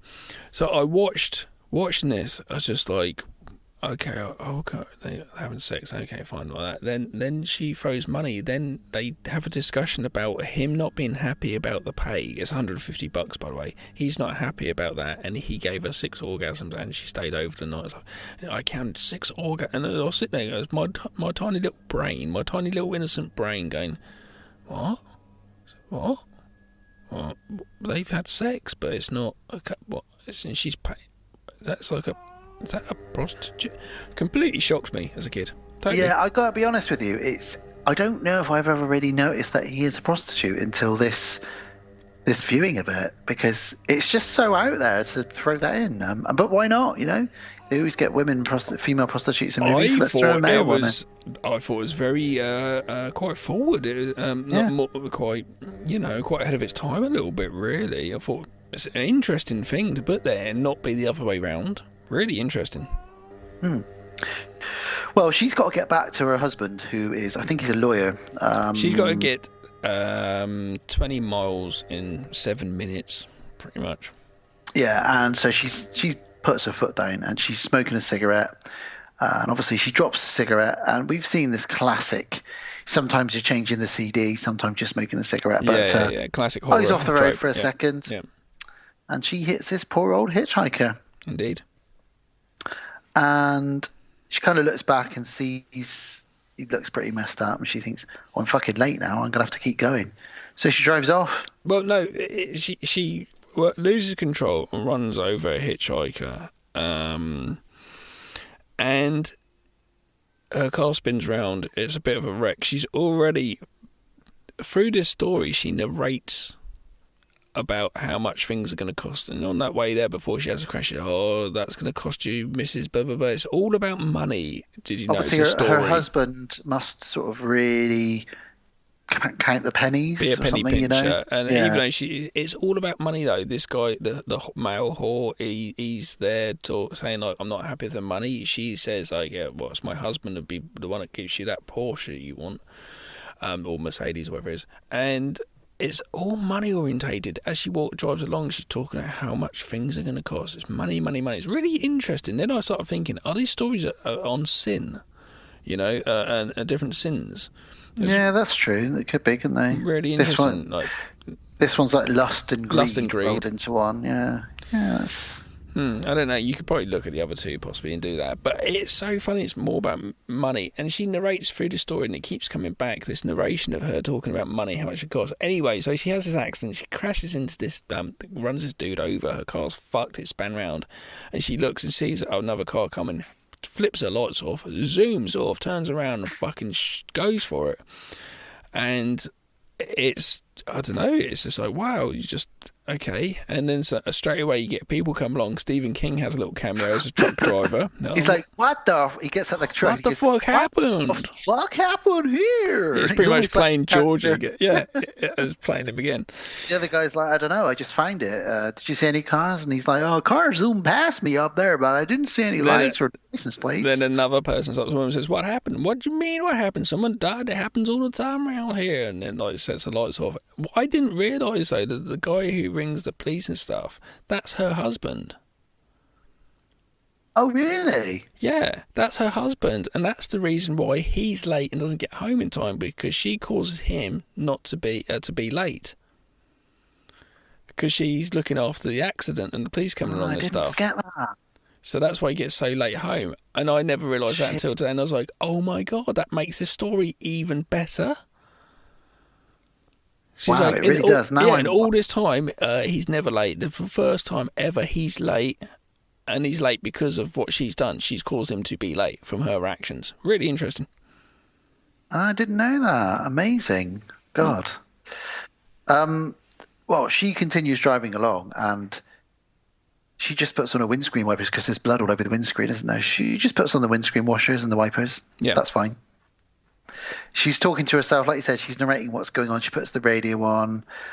She's talking about how late she's going to be, how every minute, time is money. And then she That's drives what you by a always say. hitchhiker, doesn't she? And she thinks, what the fuck? It's the dude from earlier who she's just killed. And he's hitchhiking all bloodied up. And he's got his sign saying Dover on it because he's trying to get to Dover.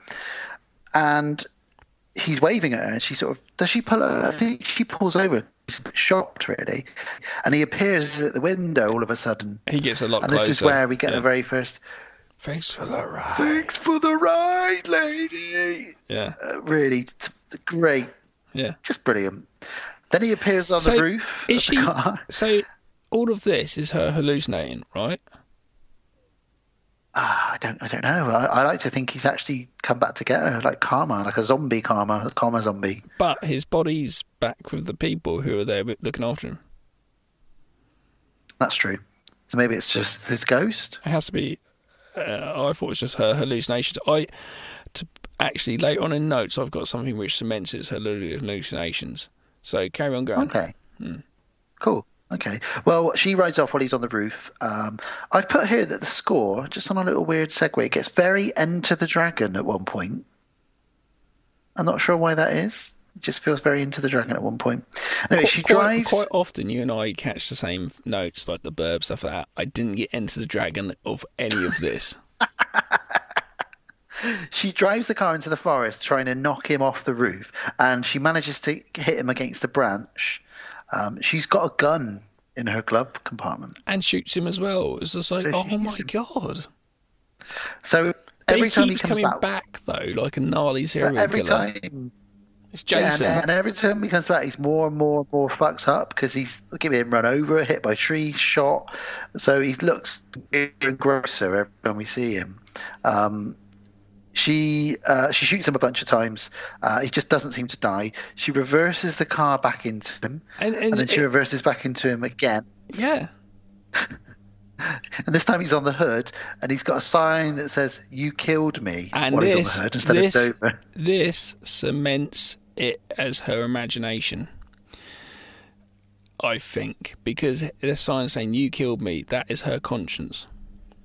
Okay, I get that. Well, she then drives into another forest, and quite shockingly now, she sort of smashes him into a tree with her car. And then she reverses, and she hits him 1, 2, 3, 4 more times. So she keeps reversing, and she's sort of laughing while she does it. Until she passes out. Yeah. And she's just lost it. So are you saying that in reality, she's just ramming the car into the tree? Yeah. And that... Oh, God. Yeah. It'd be really good to have seen like the flip, and she's just doing this whole thing, and like just doing that. That'd have been kind of cool. Well, she comes to, and she does. You're right. She does question her own sanity at this point. The car is completely fucked, and it's snowing as well. It is, and she manages somehow to get the car home and to put it into the garage. But obviously, we know who's waiting for her in the garage.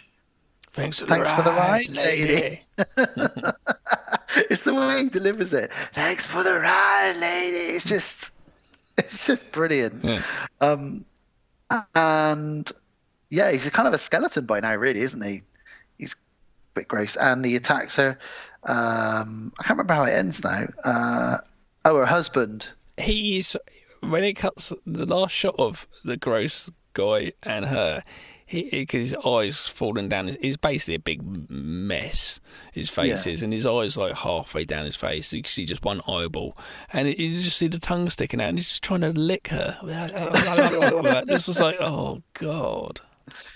I've got a funny story about this particular segment because you know in Wayne's World how Garth's really afraid of the leprechaun, and Wayne's always like.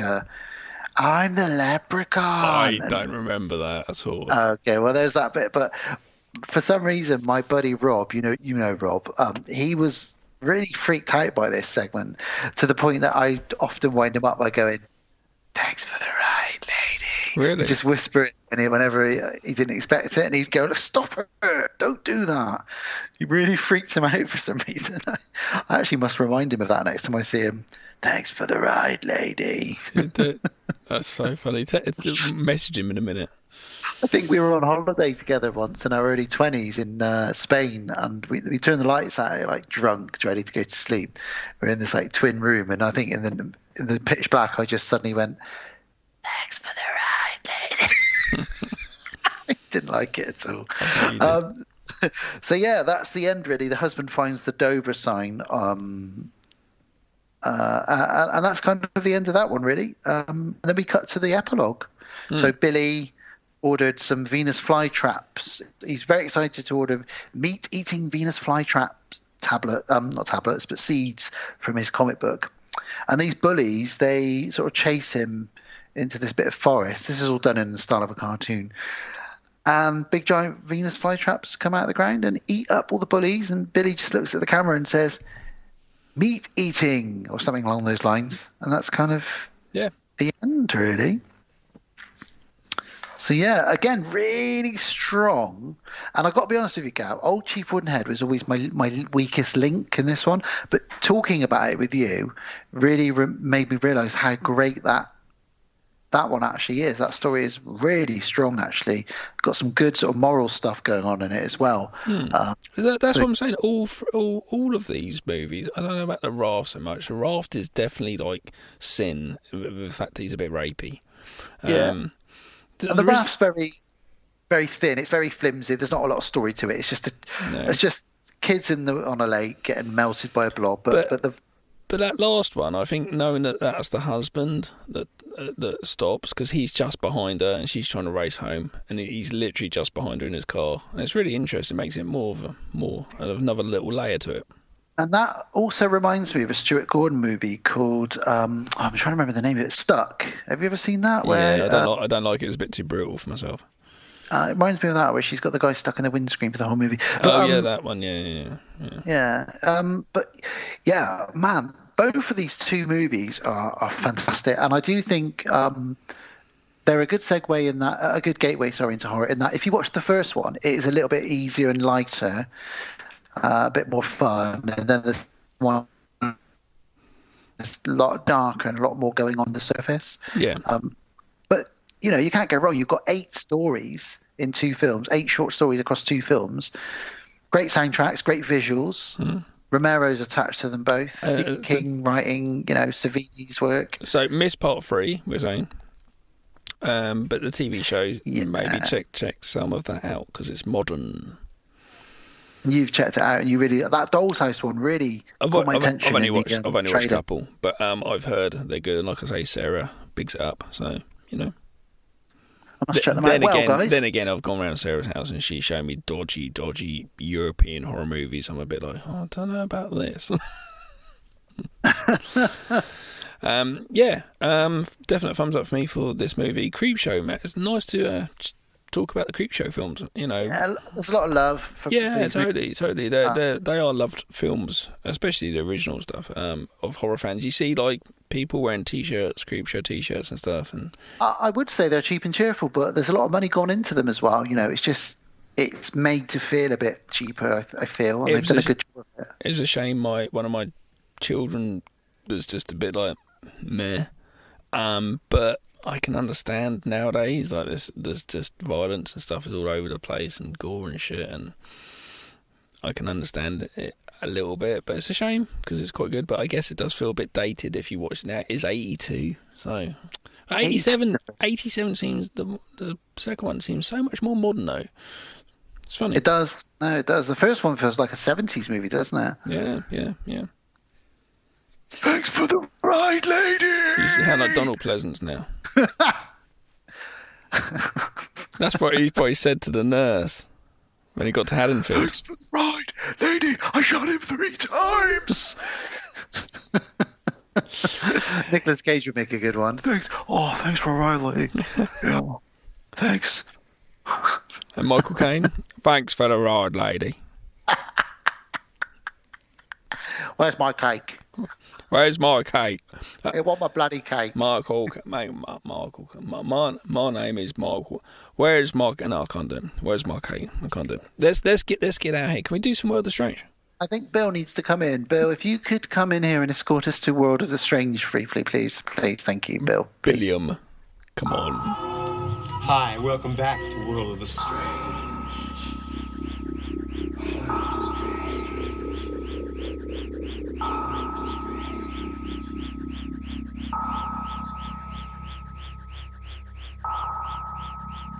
It's a strange world. Strange world, strange world. It's a strange world. Strange world. Strange world. It's a strange world. There we go. Strange world.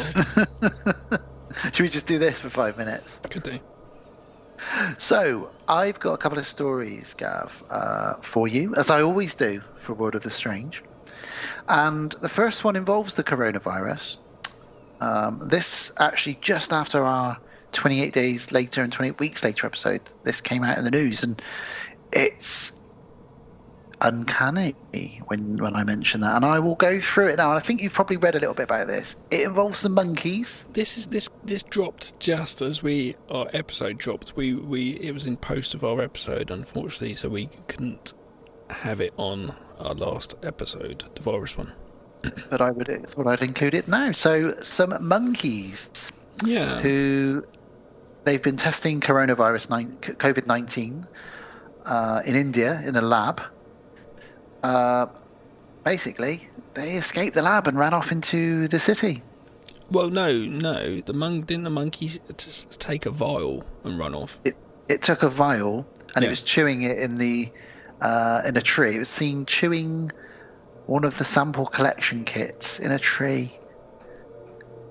And it was a gang of monkeys that attacked the laboratory. So they took all these blood test samples. Wow. Because monkeys are quite clever though. They do these things for trade-offs, don't they? Yeah, they'll swap things around. You know, you hear about people being on holiday and people's cameras get taken by a monkey, and then monkey give it back if you give it some food and stuff like that. Yeah, absolutely. So that's probably what was going on. That's still insane.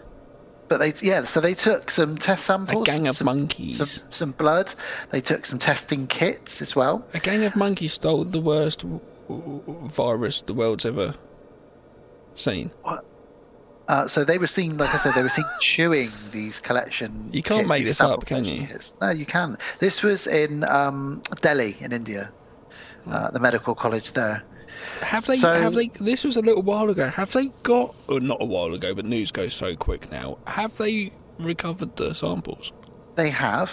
They've covered all of the kits, but some of them are very, very chewed. So they said.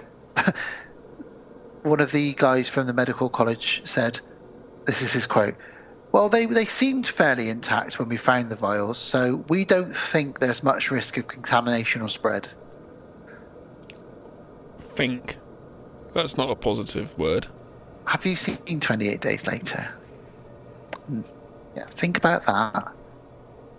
So let's break this down, Gav. So the biggest pandemic in over 100 years to hit mankind. And some monkeys nick it. Some monkeys have stolen, not only did they steal the testing kits that have been used, but they also stole blood, vials of blood that's got the coronavirus within it. And they were just chewing them in trees. Just chewing on them. Imagine it. Imagine when you're working there. Really. No, you shouldn't. No, but imagine that you're sitting there working and that happens, and then you go, well, fucking chase them, and you're chasing monkeys, and then they go up the trees, and you're like, right, what are we going to do? I don't know, let's get some big nets or some darts. Or it's one thing to phone up your boss and say, look, God. I found a crate. I found a crate under the stairs. It's got Arctic on it. And, come and have a look, like Creepshow. That's one thing. But then another thing to phone your boss and go, you know that window you keep telling me to shut? Oh, what's happened? I didn't shut it. And half a dozen monkeys have come in and stolen loads of corona blood. What do you mean they've stolen it? Well, I can see them in the tree outside. They're chewing on it. What? Yeah. Get it back. Oh, all right. Sorry. Going outside with a banana going, come on, drop it. You can have the banana if you drop it. Come on, please. It's mental, isn't it? Oh, God. Well, nothing more has come of it, because this was a few weeks ago this happened, and we've not heard any more. So fingers crossed, thank God. I don't think anything's really come of that, really. But that is pretty crazy, really. It's right now, like, the shit that we've got coming on thick and fast, like, all the time, the different news and what's going on, the movements of the world of 2020 of this year has just been absolutely insane, and it goes so quick and fast. Sometimes you kind of need these stories. It's good that they got them back, and hopefully that's all fine. Do you know what I mean? And now we can look back and go, okay, cool, it's a little bit more light-hearted, some monkey. At the time, you're like, what the fuck? Like, you actually expect it. I'm expecting Bigfoot to come down on a spaceship, like, later on this evening. I'm going to look outside, and Bigfoot's on a spaceship, going, look, I'm the cause of the spaceships. They're my little taxis. Because I can't walk very far, because it hurts my legs. Oh, my God, I hope that happens. That'll be... And if he's chatting like that as well, then I'll be happy. I'll be like, look. Be outside later. I think he's just going to be, look, everyone, look, everything's going on now. I'm coming out. We're going to get rid of racism this year. Well, look, here's Bigfoot. Bigfoot will lead the way.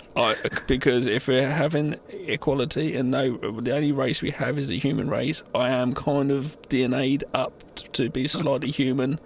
So I join you in this. The Loch Ness Monster will pop his head out as well and sort of say, hey, everyone. Yeah. How you doing? I am here. I've been hiding away for ages. But that's what I think. Spaceship's a Bigfoot's taxi. Well, there we go. That's your takeaway from coronavirus thieving monkeys in India is spaceships are Bigfoot's taxis. His Ubers. Yeah. Brilliant. Yeah. Well, you've got a surprise for both of us, haven't you? I have, yeah. So my darling wife, Alice, whilst having a bath this morning, sent me... I don't know how she came across this story. She sent me a link to this story, which I haven't read yet. So I'm going to be reading this out. This is the first, I think, Gab. We both read this out together. You know, we both hear it for the first time. Mm-hmm. All I've read is the headline. So the headline is, wife bit off sleeping husband's penis after a violent row left her with bite marks on her chest. Isn't this... It's not... Oh, Bobbit, is it? No. This only happened 2 days ago. Okay, so it's a fresh cockbite. I'm not going to say the country nor the names of the people because it is that fresh. But really? It is... Yeah. But it is full on. So can you run through the... I'll go through the story, of course. Mm-hmm. So, as I say, a woman has been accused of biting off her husband's penis after a violent row that apparently left her with deep bite marks on her chest. It's claimed that following an initial fight, the husband then went to sleep. His 25-year-old wife, whilst he slept, sank her teeth into the man's penis, shearing it clean off.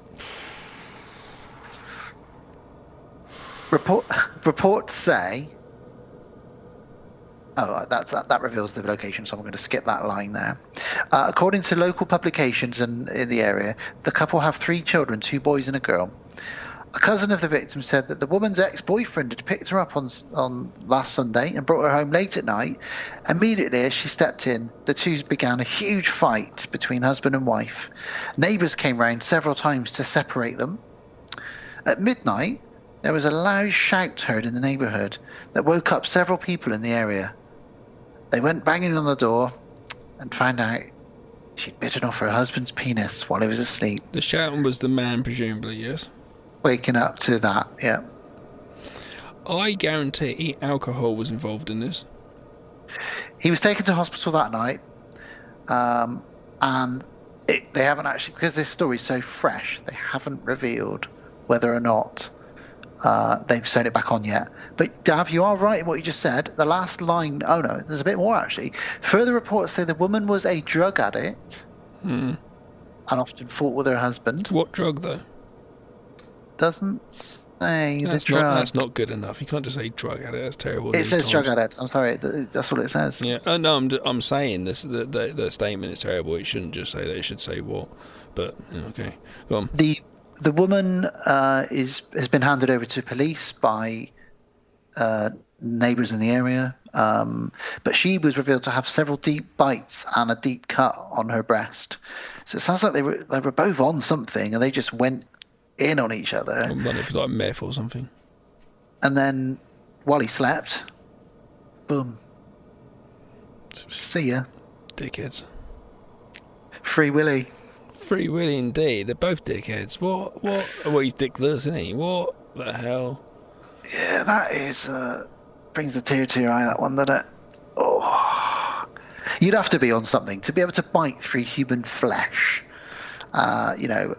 with no remorse. Apparently a penis is very chewy. Okay. I'm just saying. No, I can imagine. That's... Yeah. So, yeah, and the worrying thing about this is I received, like I said, Alice sent me the link on WhatsApp. I was sat downstairs getting ready to start my day. I'm working from home, obviously. I had my cereal and I was sort of getting my laptop all turned on. And I got beep, beep, looked down. I thought, oh, she sent me something. She's probably telling me she loves me. She's in the bath. She's thinking of me. And she'd not written a single thing. She just sent that link with no words. Is that a message? That's what I'm thinking, Gav. Is that like a horse's head in your bed? I'm going to be wearing a chastity belt to bed. Man, that's some gangster shit. No words. That's some cold-ass gangster shit. Before we started recording, I said to her, why did you send me that earlier? She went, thought you'd like to read it. Okay. And I'm hoping it's because she wanted me to include it in World of the Strange. I'm hoping. So there we go, Gav. The thieving little monkeys and the knobless husband. That sounds like that sounds like a next Harry Potter book. Harry Potter and the thieving little monkeys and the knobless husband. So in time of recording this, right now, that dude is laid up somewhere with or without a cock. Oh, he's in a hospital and he is... Right now. He's just so pissed off. How do you piss? Well, I suppose he'd have to have some kind of catheter, wouldn't he? Probably, yeah. So they can sew it back on. Ooh. Man. But then again, don't bite people.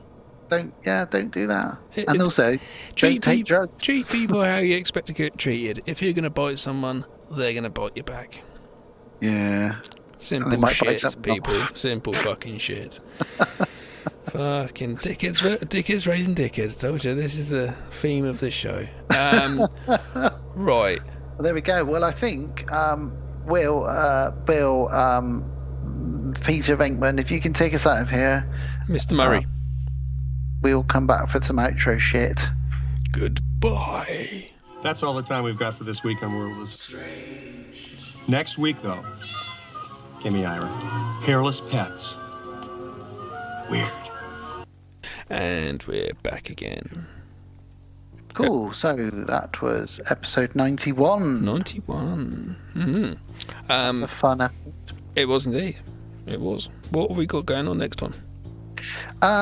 We've got a couple of fun ones coming up. Now, we mentioned possibly doing an episode around black filmmakers in horror. So that this next 3 episodes may get moved around slightly, but at the moment it's looking like we're covering Ravenous and Cannibal Holocaust for episode 92. Okay. Talking of penises being ripped off. Ooh. And Ravenous is, a great soundtrack and great movie, so that'd be a fun one to talk about. After that, we've got some alien shit. No, it's not Bigfoot and his taxis. This is Fire in the Sky and the Fourth Kind. So that'll be fun.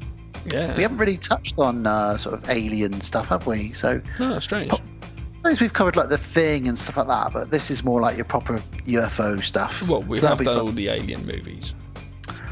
Oh yeah, that's true. And the Critter movies. So we have. Yeah. But we haven't got into deep UFO shit. Yeah, we can talk about that. And then episode 94, Gav. Yeah. You and I both have a very weird soft spot for a sequel called An American Werewolf in Paris. So we're covering that and Dog Soldiers for some werewolf action in episode 94. Yeah, we've not really covered werewolves either, have we? No, we did Silver Bullet and yeah. The Howling, and we we also commentary for London. American Werewolf. Yeah, but Paris, man. I don't know why I like it, and I don't know why you like it, but we like it. I know, and I'm going to enjoy watching it, to be honest with you, and reviewing it. I wouldn't mind doing the found footage one again, part 2. We can chuck in some found footage as well at some point. There's some quite decent flicks out there now. So what's that one that we watched? Hell House. That was good. That was a good one. Well, there's Hell House 1, 2, and 3 now. I've only seen 1 and 2. I didn't know there was a third one. No, I've not seen the third one. No. Okay. Wow, interesting. Yeah. Okay. So that's what we've got coming up over the next few episodes. Talking of podcasting and episodes, you have briefly appeared. You were interviewed, weren't you? For a podcast. Tom and I were interviewed the other night on the cast of Cthulhu, a Lovecraft inspired of Lovecraft works, film and literature.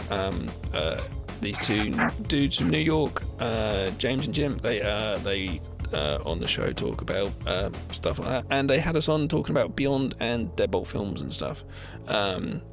Yeah, so that's going to come out at some point, the cast of Cthulhu, so if you want to hear an interview with us dudes. And speaking of Deadbolt films, we just quickly released a isolation short, which is like a minute long, where a few of us kind of recorded. They all fall down. They all fall down, where a few of us kind of just recorded ourselves the best we could and put it together. I kind of put it together, then we got some effects on it. John put some effects, and everyone jumped in and sort of made it. It's kind of cool. And it's only a minute long, guys, and it's really, really fun. It's quite good weird stuff. though, looking at that now though, with all the stuff which is going on at the moment. It's kind of weird. Yeah, but well, yeah. With like Parliament coming down and stuff, it's kind of like, okay, this is strange. Yeah. There we go. You can find it on Deadbolt Film. Just go on YouTube and go to Deadbolt Films, and you'll find it. Or you can go to deadboltfilms.com to find out more and more about Deadbolt Films and the shorts and features. It's easy to find us everywhere, to be honest. Yeah, even on Twitter, everywhere. the shorts on Twitter, because it's a little short enough to be on there. So, yeah, go for it. Talking of podcasts as well, I just want to very quickly plug RJ McCready's podcast, Bite Size Cinema, because I'm appearing on there again. I've already done Masters of the Universe and Enter the Dragon. He's loving it, isn't he? He's flowing. Yeah, he's getting loads of guests on there, and I am booked in to talk about some Jackie Chan police story soon. So I'll be promoting that when it comes out as well. He's also lined me up, and I hope you won't mind me saying, I think we kind of teased that I'll be covering Teenage Mutant Ninja Turtles from 1990. That's so cool. we'll be looking at that together. I think we've also got to probably be doing a bit of Princess Bride in the future, and there's a little bit of Uncle Buck in the works as well, so I will be popping back from time to time to guest on that podcast. So nice, dude. have a lot of fun doing that. It's good times. So there we go. So I think, Gav, a little bit of admin to run through, and then we'll say our goodbyes to our people, shall we? Yeah, go for it, man. Do your thing. As always, we are a proud member of Legion Podcasts. You can find more about Legion Podcasts on legionpodcast.com. You can find links to all of their awesome shows, and that's where we are as well. That's our home. But we are also very active on Facebook, probably most active. So if you go to Facebook and just search for the podcast on Haunted Hill, you can find our page. You can join our page. You can chat to us and have a laugh with us and see what's happening in the world of horror and just people generally, really. Legion Podcast also have a Facebook page as well. Again, super easy to find. I'm not going to bother listing all the different platforms, but basically on most places you'll find podcasts, including Spotify and including YouTube now as well. So the episodes have been uploaded on there. We're also on Twitter at Haunted Podcasts. We're also on Instagram, and that's the podcast on Haunted Hill Insta. And we're also on Patreon. Talking of which, want to welcome and thank our new patron, Rachel Elizabeth. So thanks ever so much, Rach. It means the world to us. Rach. That's amazing. Thank you so much to you guys. So massively appreciate it. It's just really, really nice to just. Yeah. It means the world to us, guys. So to all of you, Rachel, Kate, Pollock, Lem Yao, RJ McCready, as always, our patrons. Thank you ever so much, guys. And the link is there. If ever anybody wants me to send them the link privately, I can do that. Just give me a shout. I don't like to ask too much for money, as we've said in the past, but every little helps, and it does genuinely help us that you guys are doing that. So thank you. So that is that, really. I've covered Deadbolt as well. I did mention it, but again, deadboltfilms.com, Deadbolt Films on YouTube, if you want to know more about the features and the shorts that we're making and projects that we're involved in. We've got some comic book stuff coming up, actually, soon. So that's stuff. Quite fun as well. Yeah. So lots of stuff. Went out on my little BMX today with my little miniature house I made while in lockdown. Yeah. Little doll's house with a little creepy head appearing in it. Found out BMXs don't ride in the sand. Yeah, I can't imagine. They're not sort of off-roading bikes, really, are they? Not really. And I drove somewhere where I parked up, and it was like quite a trek. And I was like, well, cycling would be easier. And yeah, even going downhill, you can't go down in sand. And I nearly stacked it a couple of times, actually. Oh dear, that's not good. No. My chain kept coming off. You've lived to tell the tales, that's the main thing. Yeah, and I was out in the sunshine, it was alright, and people would walk past me, I'm lying on the floor taking photographs of a little miniature house. Looking like I'm in disguise with my shades, my beard and my baseball cap. Awesome episode, as always, dude. Really enjoyed talking about the Creepshow movies. It's one that we should have probably done a long time ago, really. But we've got a lot of episodes that we want to do, so it's all good, man. Anything else you want to say before we say our good nights? Everybody be safe, and whatever you're doing out there, just wash your hands. That's a good shout. Be safe, and also if you want to go out and protest and stuff like that, just think a little bit about.